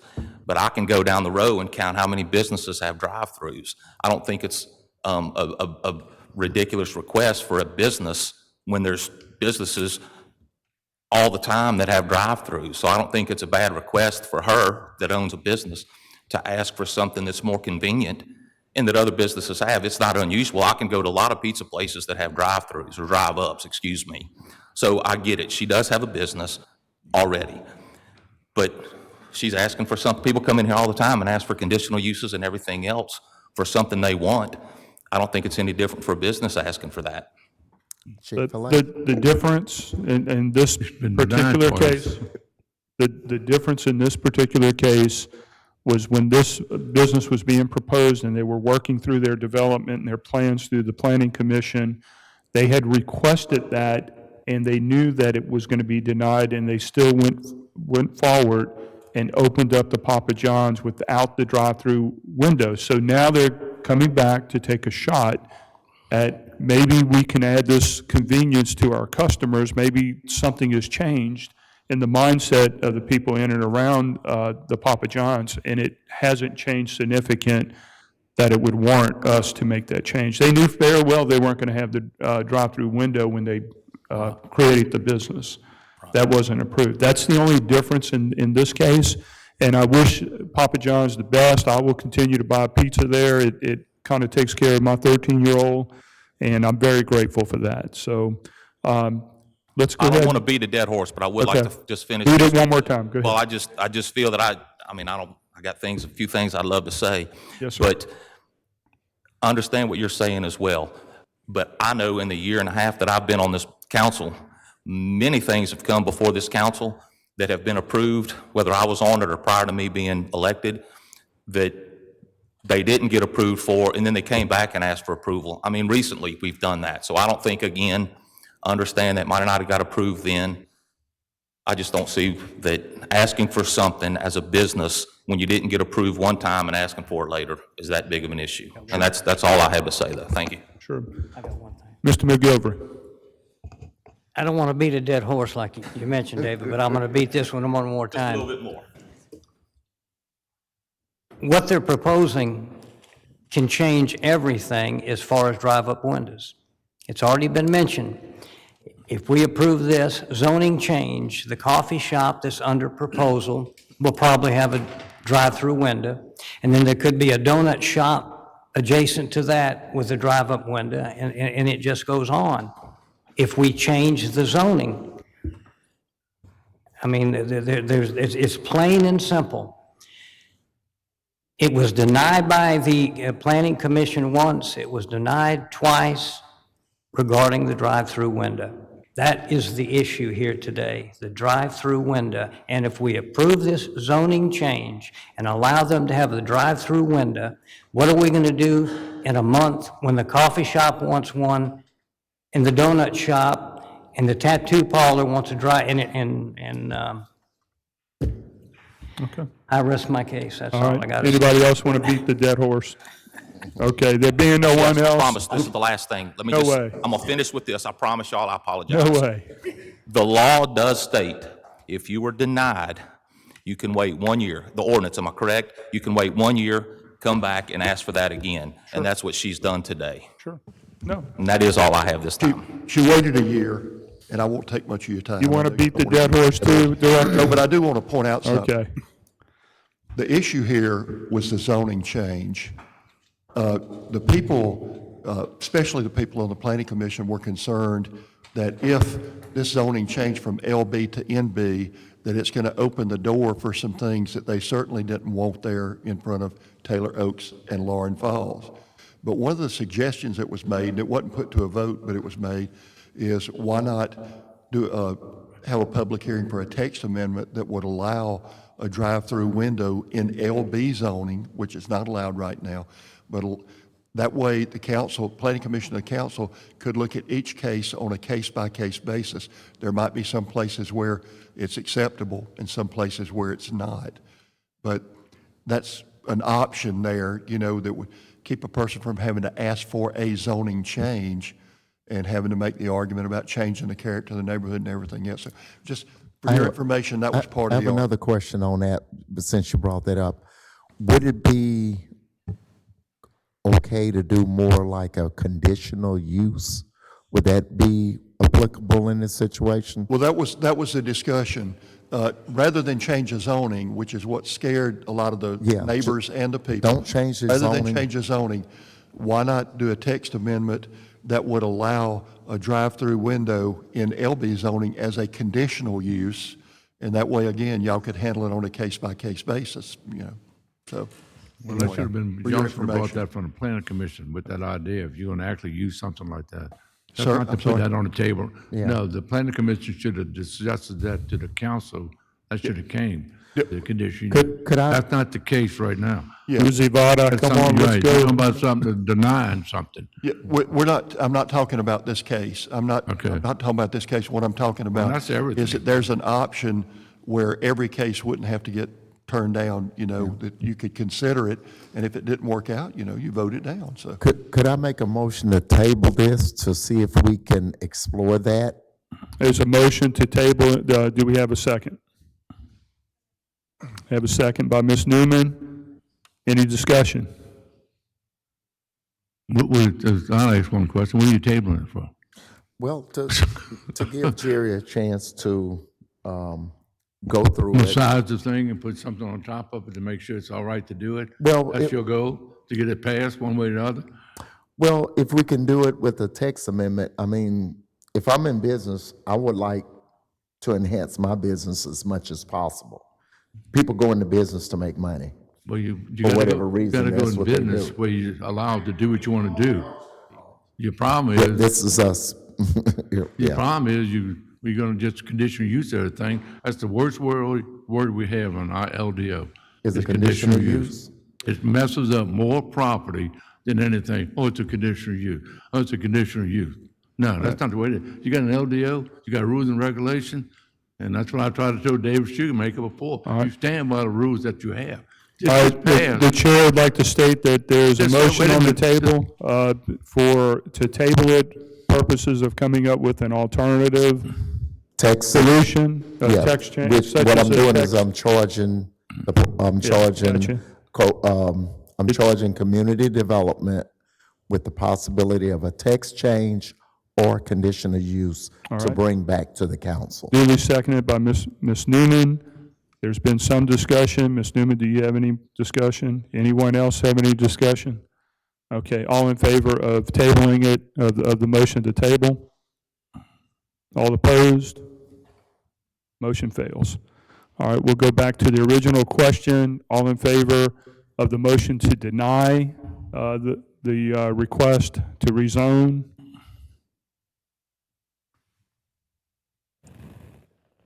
Okay, all against the denial? 4-3. Did you get the noses? Did you count the noses? You got them? All right, in favor to deny, I believe, Mr. Tisdale, right? Yeah. Mr. McGilvery, Mr. Glavin, and Mr. Lawrence. Okay? We'll move on. Motion is approved to deny. The horse is dead. We're still riding some more. Next item. Resolution acknowledging participation in the Mississippi Gulf Coast Property Pool Association and authorizing payment for renewal of property insurance. Okay, do I have a motion? I'll make that motion. All right, motion by Mr. Tisdale. Second? I'll second it. Second by Mr. Lawrence. Put a load. Discussion. We need a discussion. All right, discussion, Mr. Tisdale. Yeah, is there, Peter, I don't know who would be here, Frank, or you're Frank able. If you Hamlin. would, just kind of fill us in a little bit, in addition to my notes, but you probably give us just a general overview, if you Right, would. last year, the legislature amended the insurance pool statute to allow multiple governmental entities to merge their coverage for purposes of getting a quote. And in a previous resolution, we agreed to participate in this property pool association. We're now ratifying the fact that the organization has come together. We've gotten our quotes for this coming year. Biloxi's recognizing a savings of $345,000. And this motion ratifies the bylaws and procedures which we've attached as exhibits. It notes that the mayor will be a board member of this new Gulf, it's called Coast Gov Pro, and that we will, it's for the next current year, and it will be renewed annually thereafter. All right. Thank you. As I understand it, for those of you who might be familiar with workman's comp pools years ago, it's pretty much kind of the same basis. We're grouped with about a dozen other entities. Our facilities are in good shape. They'll inspect the facilities as part of the membership, if I remember correctly, Peter. It saves us. We're always looking to save money on property insurance. And this would save us, as Mr. Abide said, about $345,000. All the other entities are reputable entities. Of course, their facilities are in good shape and everything. That being the case, that's why we can get a lower rate. I think this is the first pool, if you will, in the state of Mississippi under this new legislation that allows pools such as this. So I'm in favor of it. Thank you, Mr. Tisdale. Mr. Lawrence? My question, Peter, I know what we've done with our property, how we kept up with the insurance. How do we know the rest of them doing the same thing? Is that going to affect us, what they do wrong? We're not worrying about us, because we've been on top of this for several years. The insurance committee, we've always stayed on top of the property insurance. I know he's supposed to be saving $245,000 for the city of Biloxi, but then how much trouble we're going to get into if they don't do what they're supposed to do? The Memorial Hospital System, Harrison County, Gulfport, they have a lot of problems already. We don't have those problems. Well, not every governmental entity is involved here. Not every city's involved. These are primarily the entities that Cadence Bank, Arthur Gallagher, Frank Bordeaux already represents, and those that he felt would contribute in the best way for us. If there's issues with anybody not keeping up with their values, that's why they have the board to come together. That's the point. That is the point. Protected by the mayor's position on this board in order to reflect a fair rate distribution. And we're one of the 6 largest entities in this group, and under the bylaws, if there's a disagreement, those 6 will have voting power that would allow them to beat a dead horse. But argue about it. You have Gulfport, correct? City of Gulfport, you got Harrison County, and you have Memorial Hospital System, and you have us. Who's the other 2? We've also got the Gulfport School District, Harrison County School District, Stone County Board of Education, Coast Transit, Hancock County Port and Harbor, Hancock County Utility Authority, Hancock County Water and Sewer District. I think having Memorial in there really helped make our refund much bigger, because they brought a lot to the table. I think from this point last year, we were looking at a 10% increase, I believe. It seems like something like that. My last question is, how do you get in and out of this? Like next year, we don't have to sign up if we don't like what happened. Well, you're not stuck in the deal, are you? No, sir. I don't want one of those deals where you're stuck in forever. Because we got to make sure we're taking care of somebody so they get a big commission or whatever. I'm looking out for the city of Biloxi. No, there's resignation and termination. We couldn't terminate until the new year comes up. Yeah. All right. Thank you. Any other questions on this item? That's it. There being none, call for the question. All in favor? Those opposed? Motion carries unanimous. Move on to the next item. Resolution amending and supplementing Resolution Number 54224, authorizing entry into consent and lease agreement for property in connection with building a public pier by and among the City of Biloxi, Harrison County, Mississippi, and Biloxi Capital LLC. So move. Motion by Mr. Gines. Do I have a second? I'll second it. Second by Mr. Tisdale. Discussion? Mr. Gines? Yes, thank you. I'd like to call up Attorney Kavanaugh.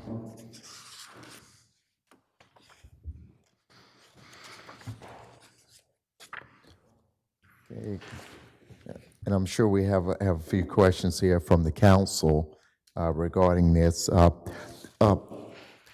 I Didn't we would, pass this not long ago? yes, let me explain. This project is really two components. One component is what we're here about this evening, which is the lease on the south side of Highway 90 in order to build a pier and then dedicate that pier to the public. The other portion of the project is a casino that's being proposed on the north side of Highway 90 by Biloxi Capital, and this is at the location of where the former Tivoli Hotel used to be. And I'll give you a brief overview of what the total project is so you can understand why we're wanting this to happen. Biloxi Capital is a partnership of three individuals. One of them is Danny Conwell, who's originally from Gulfport, now lives in New Orleans, also has a home in Gulfport, and he's the owner of all of the Felix Oyster Houses across the country. And he has extensive experience in investment banking primarily. Another partner is a gentleman named Terry White. Terry is from New Orleans, and he and his family are extensive landowners in Hancock County, where they own thousands of acres used primarily for timber, and he is also in the oil and gas business. The third partner is a company out of Orlando, Florida, called Tavistock Group. Tavistock Group is about a $6 billion company that does major developments all across the world. They build subdivisions, they build hotels, they build resorts, they do everything in the world. They build hospitals. They're a really big deal. And that's the third partner. And they've owned this property now since about 2006. They own it in fee simple. There's no option or nothing. They have it.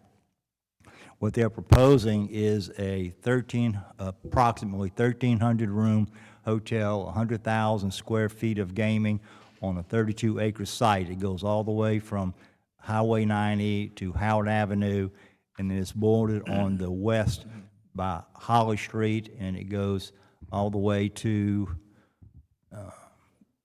what's the street right next to the yacht club?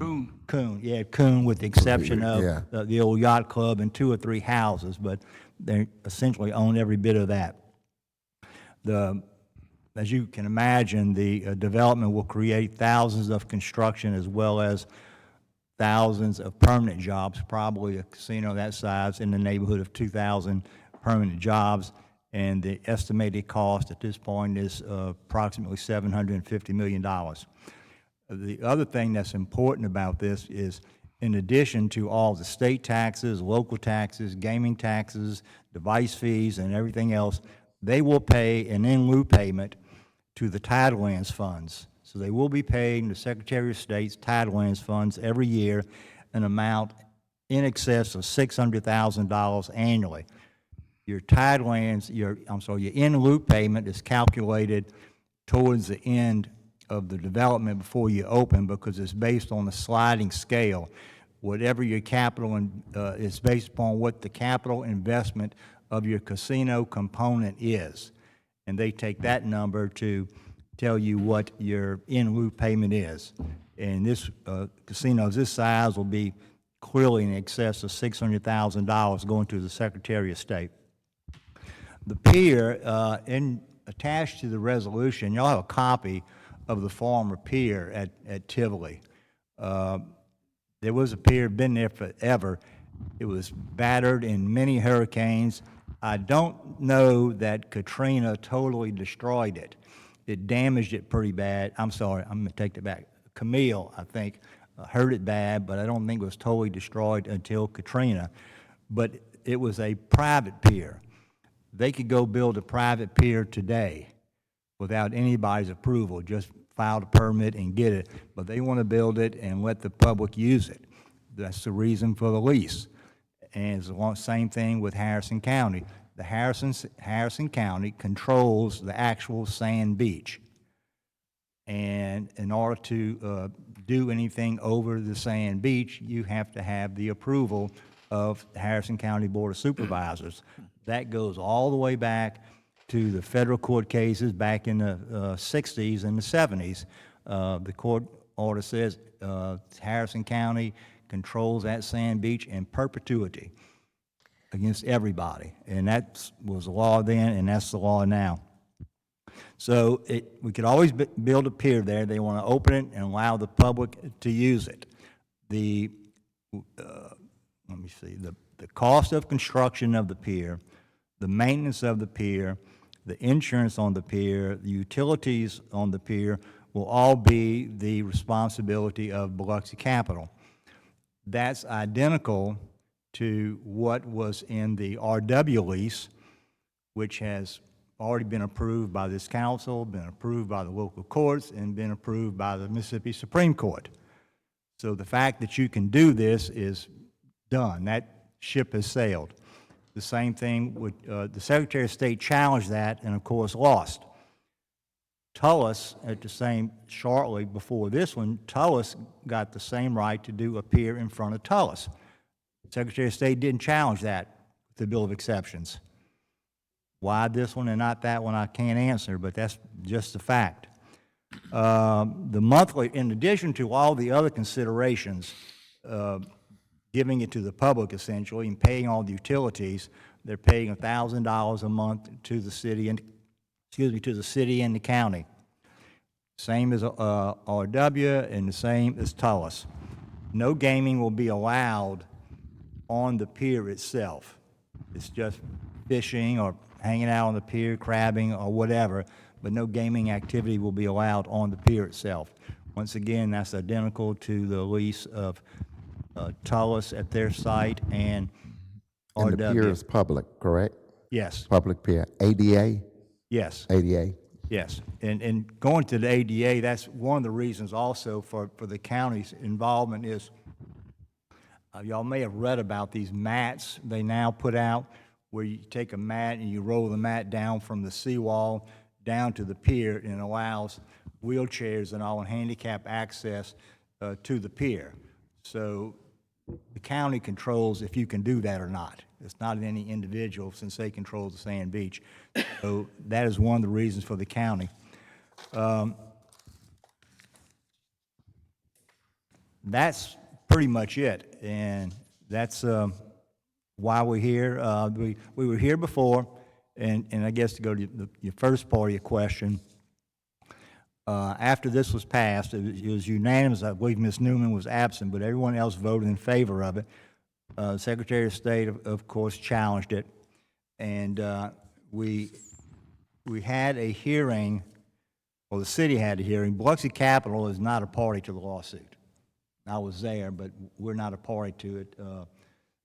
Michael Whitehead was representing the city at the hearing, and what the judge said, and I think the transcript of what she said at the court was, y'all have also, and what the paraphrase, what she said was unequivocally two things. The Biloxi Capital has a right to build that pier there without approval of anybody at this point, except the DMR and the Corps of Engineers. She also said that the RW development case, which was also a lease from the city of Biloxi, controls the decision granting the right to the city of Biloxi to enter into this lease. She said that's clear what the law is. What she wanted, wants actually, is she said at the last time, if y'all recall, this was passed on a consent agenda. So there was no real discussion of the lease or the terms of the lease or the merits of the terms of the lease because it was just on the consent agenda. And she felt that in order to rule on it, there had to be that kind of a record in front of her to make her decision. Now, I will tell y'all this, that the lease, this lease is almost identical to the RW lease and the Tullis lease. That is not a coincidence. That's because, and actually RW lease was based upon, actually, the first case of this type was Long Beach Harbor Resort. Another one that the Secretary of State challenged, and the Supreme Court rebuffed him and said, no, Long Beach has the right to develop their waterfront. The city of Biloxi has a right to develop its waterfront. That's just the law. And that's what the local courts have upheld, and that's what the Supreme Court has upheld in 2 instances already. Yeah. So we pattern the lease after Long Beach and more so RW because it's in Biloxi for that reason. It already passed muster with the Supreme Court. Yeah, but in specific to what we're dealing with today, could you give us an overview? Because I believe many council members showed up at the hearing with the Gaming Commission. Yes. And just because probably in support of it. So if you can give us a little overview, because I guess what they were looking for is, we voted on this once. We've expressed ourselves in a Gaming Commission once before, some of the council members that went there. And so, of course, in this public forum, if you can give us a little overview of how things went with the Gaming Commission. I know they tabled it. Well, the Gaming Commission is just waiting to make the ruling. They ruled on RW, of course, and they ruled on TELUS, of course.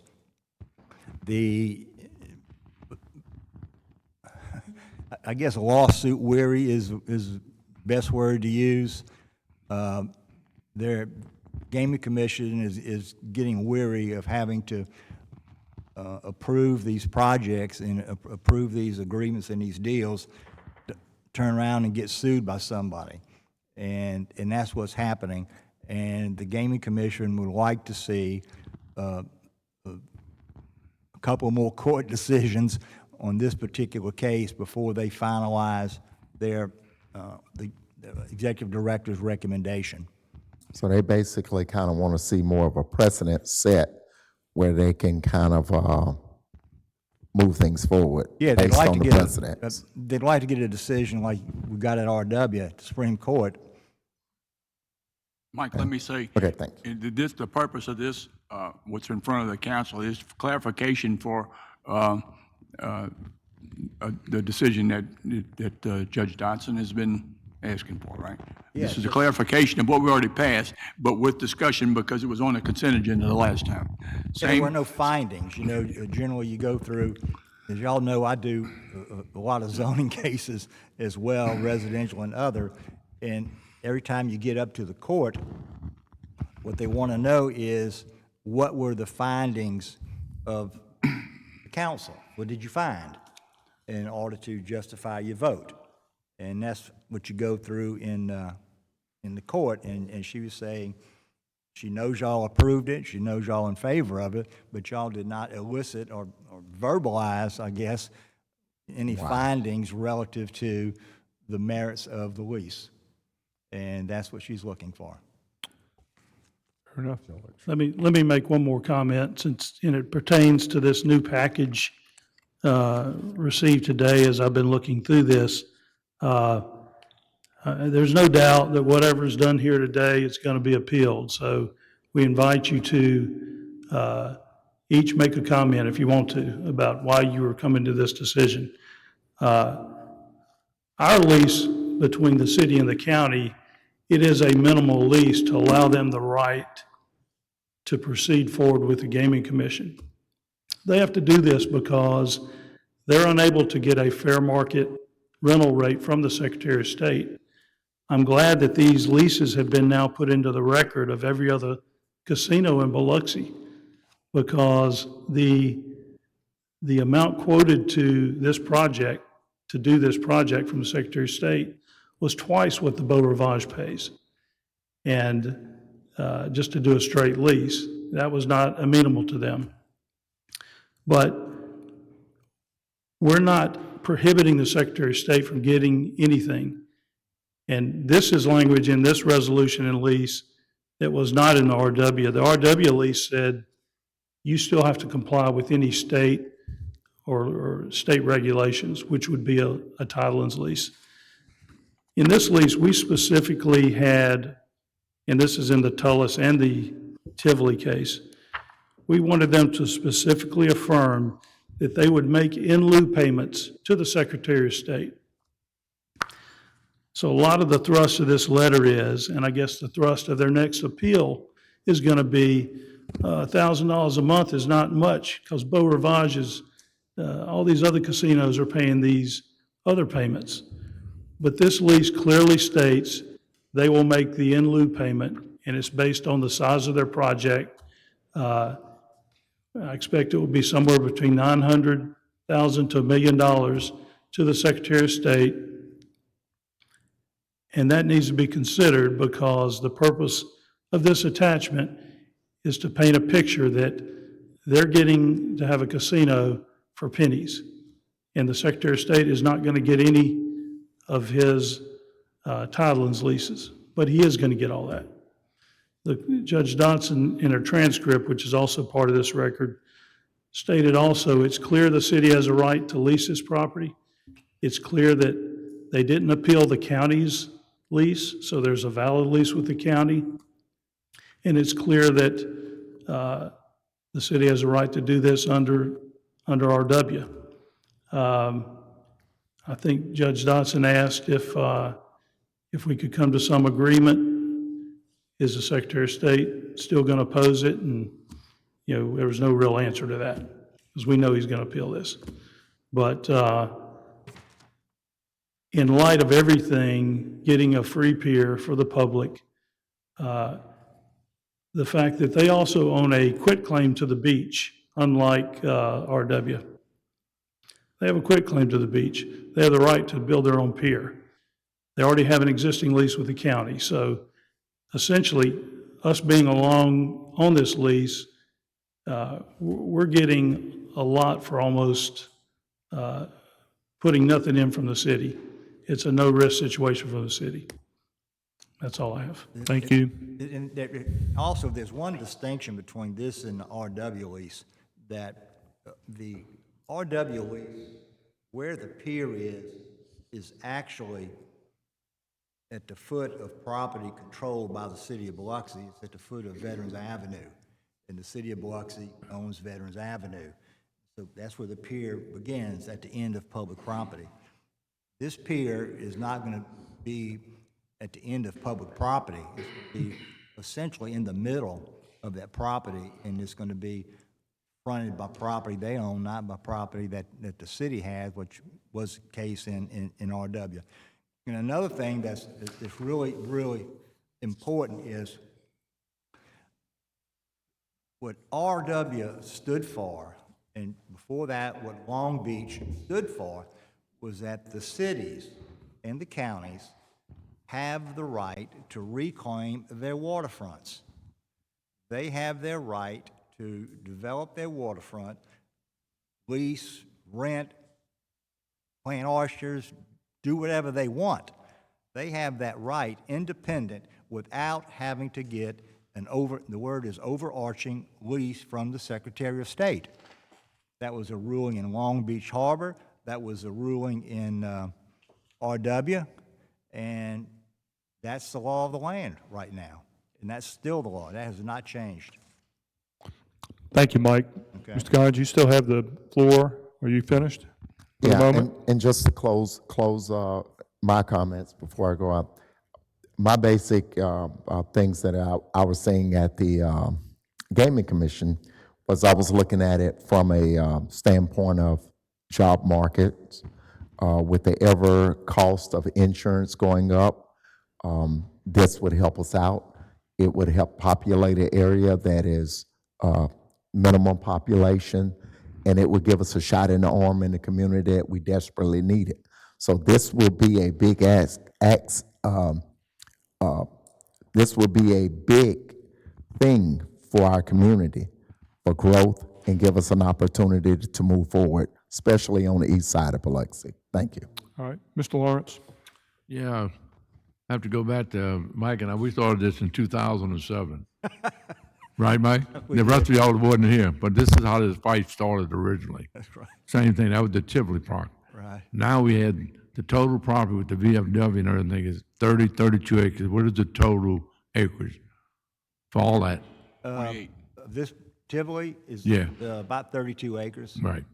Okay, and then are you going to use Holly Street that runs down all the way to the water? No, well, Because that's what no, veterans did that, no, right? No, we're not. No, we're not going to be going down Holly Street. As you know, since this project started, there's been an outfall, drainage or something at the foot of Holly Street. Yeah. And to be able to conduct or build something or put some structure or function south of Holly Street would be problematic simply from a construction standpoint, if nothing else. So that's why, originally it was we were talking about that, you're right. But that's why we moved the pier more to the center and more to where the pier used to be. And, Right. and there's deep water out Mike, there. I think there's remnants of we Yeah. walked the remnants of the pier that was there just to the east of the parking bay, and there's about 6 pilings. Last time you went soft shelling, you probably went by that.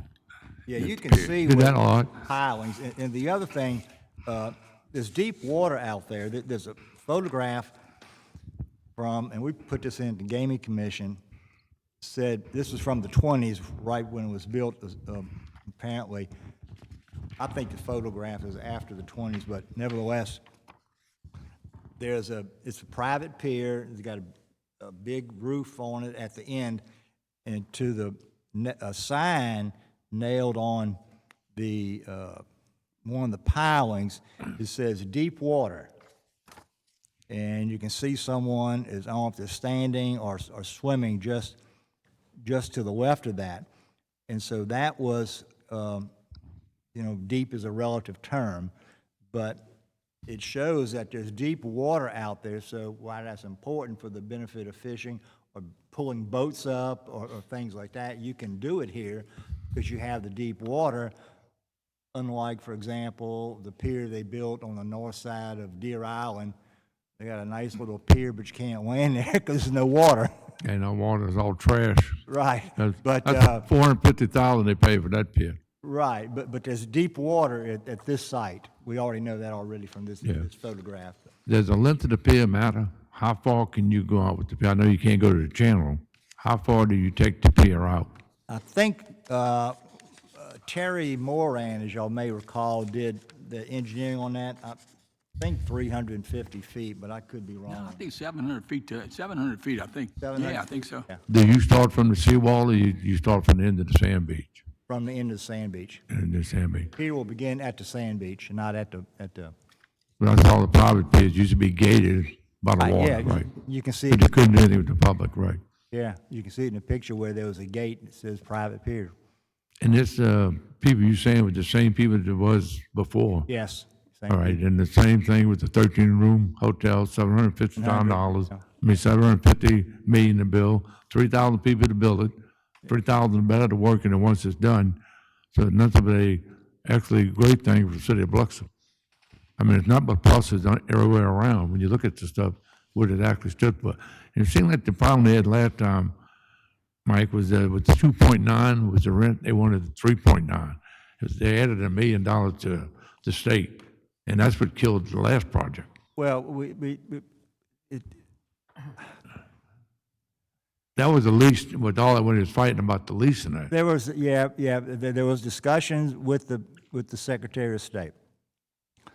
And we agreed to pay and lease from him instead of this, the equivalent of Beau Rivage, simply because it's comparable in size. But Beau Rivage actually covers and uses 100,000 square feet of tidelands. They're using it, okay? Them privately. They're generating over $300 million a year in revenue on those tidelands, okay? Tivoli, we're talking about building a pier for the public over 24,000 square feet.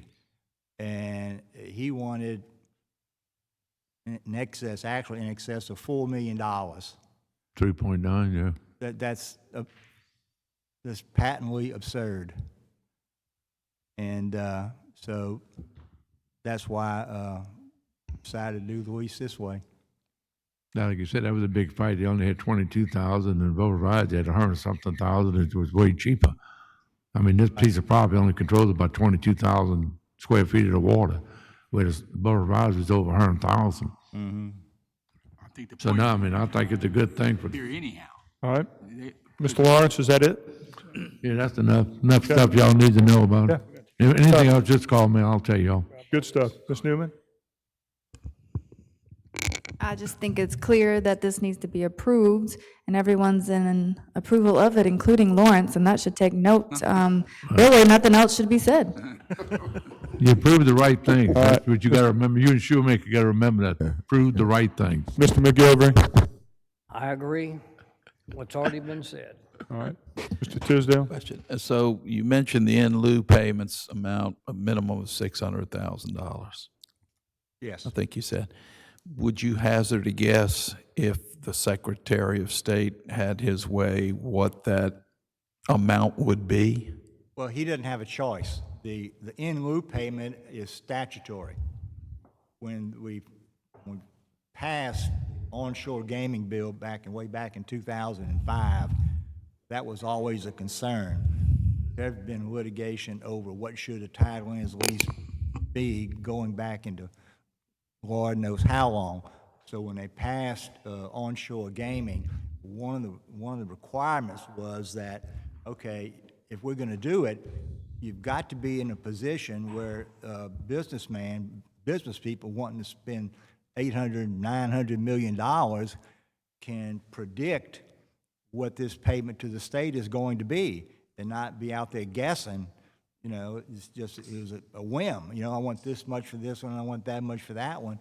So the legislature, when they passed onshore gaming, they said, if you can do an in lieu payment, we're going to set it by the legislature, and they created that statute, and they based it on the capital investment of the casino portion of your project.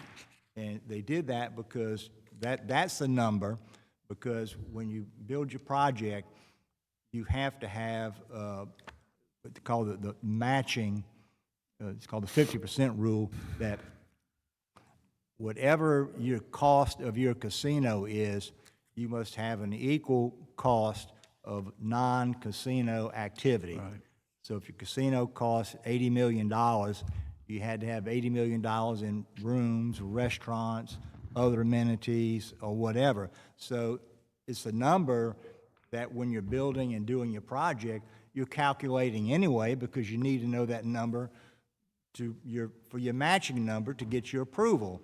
So that was the best thing to go to. Okay, we'll use that number. And they pegged that number into statute, and it started out back in 2006 at a minimum. The minimum then was, I think, $450,000, and it has a CPI built into it. So I think the minimum now is somewhere like $580,000, and it goes up. But a casino of this size is frankly, it's probably going to be much closer to $1 million than the minimum for that reason. Treasure Bay probably pays the $500,000, correct? Yeah, Treasure Bay, Palace. Palace. They all pay. 500 to 600. Town. Yeah, they all pay the minimum. Thank you for clarifying that and kind of expounding on that a bit. Thank you. That's all I have. Mr. Shoemaker? Got a couple comments. Listen, it was on the consent agenda because it was a no-brainer. I know. We've been here, and our families have been here, and our grandfathers, great-grandfathers, et cetera.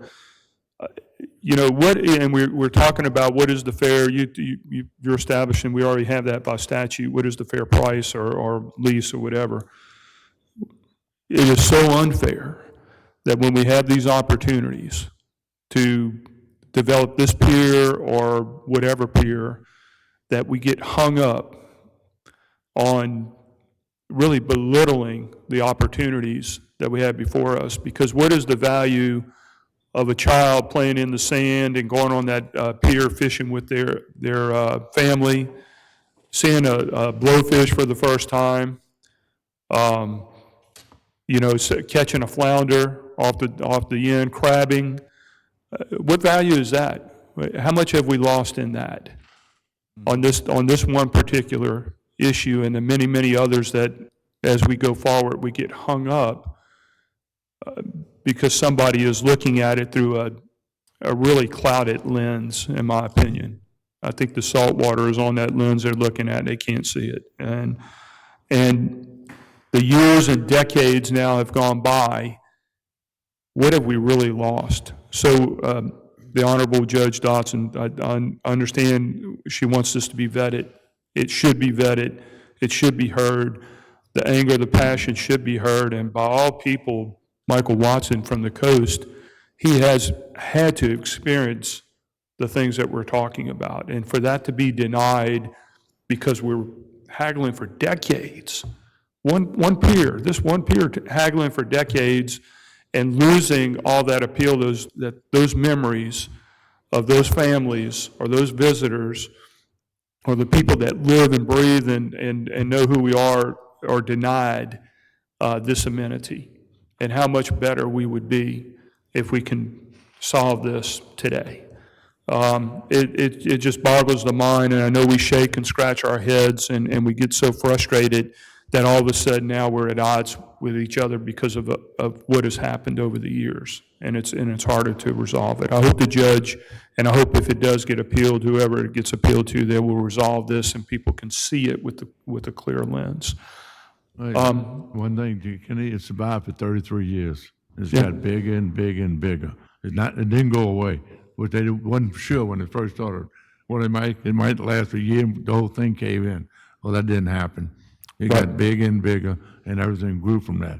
So, I have to give the gentleman, if you want to say a word or two or three or more, if you want to come up here, I'm going to invite you. Mr. Alexander. President, I guess to conclude, one, I would confirm with Mr. Abad that our written submission is going to be included in the record. Yes, we'd like this. I will allow that to speak for itself, but Can I ask you a couple questions before you begin? Just a couple? You may. Okay. Have you been on any of our piers here in Biloxi? I have. Have you? Have you fished off of them, crabbed off of them? I have. Okay. How do you enjoy that?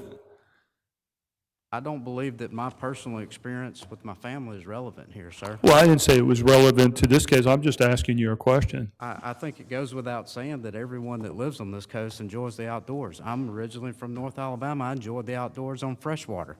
Yeah. Grew up on a freshwater lake. None of that is relevant. Okay. Well, I'm glad you grew up on that lake, and I hope that lease on that lake pier or whatever is fair as what we're doing today. I'm sorry. Go ahead. I can assure you that my family paid fair market value to get down to that lake. Good.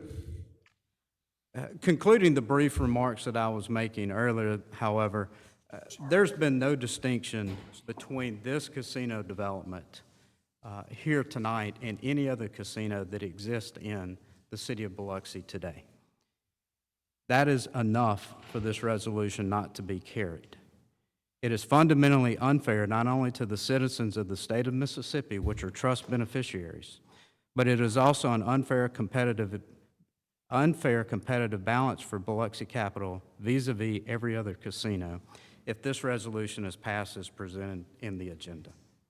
Again, to conclude the remarks that I was making before, the Secretary of State and the state of Mississippi do request that this objection be received by the council, that it be placed into its record, the written objection that is, and be made a part of this record with respect to agenda item 4F. I would adopt in total as if I had read it into the record, inclusive of the 200 some odd pages of exhibits which are Bates numbered, our formal written objection. Thank you, Mr. President. Anyone else have any questions? Anyone?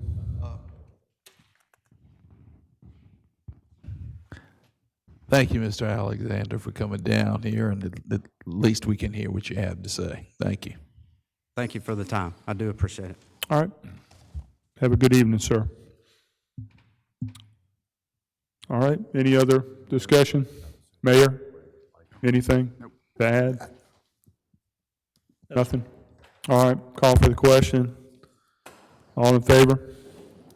Opposed? Motion passes unanimously. Consent agenda. Mr. Lawrence, you want to move it? Move it. I'll second. And Mr. Guines, second. Discussion.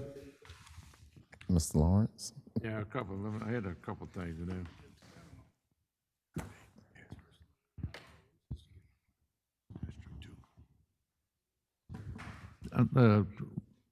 Both on the K with the Mike Ezel. What are we trying? What are we doing with him to help him, or what are we doing here? This is additional funding for Pops Ferry Road, I believe that says, okay? Yeah. There's an earmark, so to speak, that will help us with the Pops Ferry extension. Is that not right? Yeah. So he's helping bringing us money, or we putting up? No, So it's it's just to get in the funding queue in Through him. Congress, yeah. Okay. I want to make sure we had that right.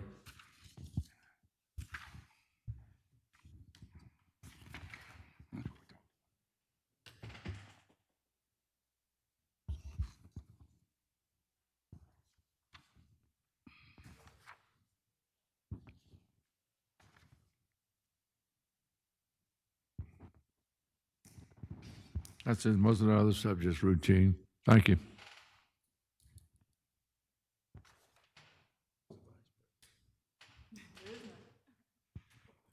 Go ahead. Go ahead, Ms. Newman.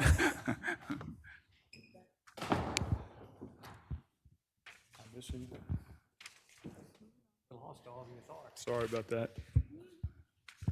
Is that it? Yes. All right, any other discussion on consent?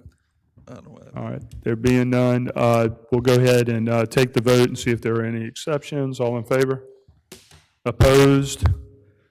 All right, motion carries. Do we have any objections? None. Which one? I said none. None, okay. Ms. Newman? I have none. Mr. McGilvery? Mr. Tisdale? Mr. Maker? No exceptions. Thank you.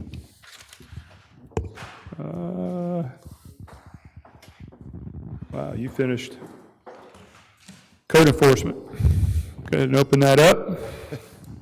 Item A on the agenda, David Ratliff Jr., 640 Division Street.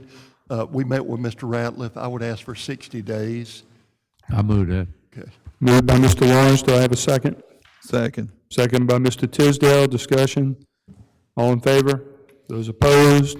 60 days granted. Okay. Item B, Randolph F. and Joanna Fagan, 0 Ahern Drive. This property is still in violation.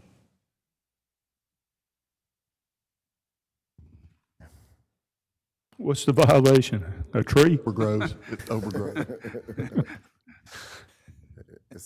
Let's cut it down. We got to cut the tree down? Not the tree, please. It's an oak, let's get Good. it. Let me just tell y'all, serving as acting arborist right now, I had no idea the number of tree calls that we get every day. We get between 6 and 10 tree calls a day in that department. And we're still looking for an arborist. I've talked to a couple, but what's happening is that they make so much money now consulting that they don't want to cut into their consulting in order to tie themselves down to a full-time job. So we'll keep looking. Yep. Okay. What's the violation, Director? It's overgrowth. Yes, sir. Okay. All right. Anyone here to speak on behalf of Randolph F. and Jonah Fagan, Ahern Drive? There being none, this case is closed. Item C, Christine Gerard, 622 Division Street. That case has been resolved. All right. All right, code enforcement hearings are now closed. Routine agenda, do I have a motion? Motion. All right, motion by Mr. Tisdale, second by Mr. McGilvery. Discussion, Mr. Tisdale. I'll yield to Mr. Lawrence. All right, Mr. Lawrence. You have the, Come on, Walt. You've been back there, you sleeping, I know. Wake up. Bring that checkbook up here. I was enthralled by the story of the beating of the dead horses earlier. So Some good news, council. We did receive $1.372 million yesterday from MEMA. So I've got another conference call scheduled with them this Thursday, and we will know the next round of funding at that time. So we're right on money, staying on top of everything. Yes, sir. All right, that's a good thing. All right. Thank you. Any other questions on routine? There being none, all in favor? Opposed? Motion carries. Do I have a motion to? Mr. President, Yes, Mr. President, yes. I'd like to sort of open up my mayor's report again because May 6th is an important day. All right. One of our relatives, Croatian relatives, is making 100 years old today. Yes. Lou Patalo, a combat veteran from World War II, was on the first national championship of Perkinston football and played in the Sugar Bowl at LSU. And he's 100 years old today, one of the first Croatians around that made 100. So That's there'll be awesome. some celebrations the rest of the week, but I'd like to read that into the record, wishing Alex Lou Patalo, 100 years old today. All right. Thank you. I'll make the motion to recognize Mr. Lou Patalo on his 100th year birthday. Do I have a second? We all second. We're all seconded it? Okay, all in favor? Opposed? We stand in recess. Thank you. Adjournment, sorry. What? I moved it. The Croatian councilman moved it.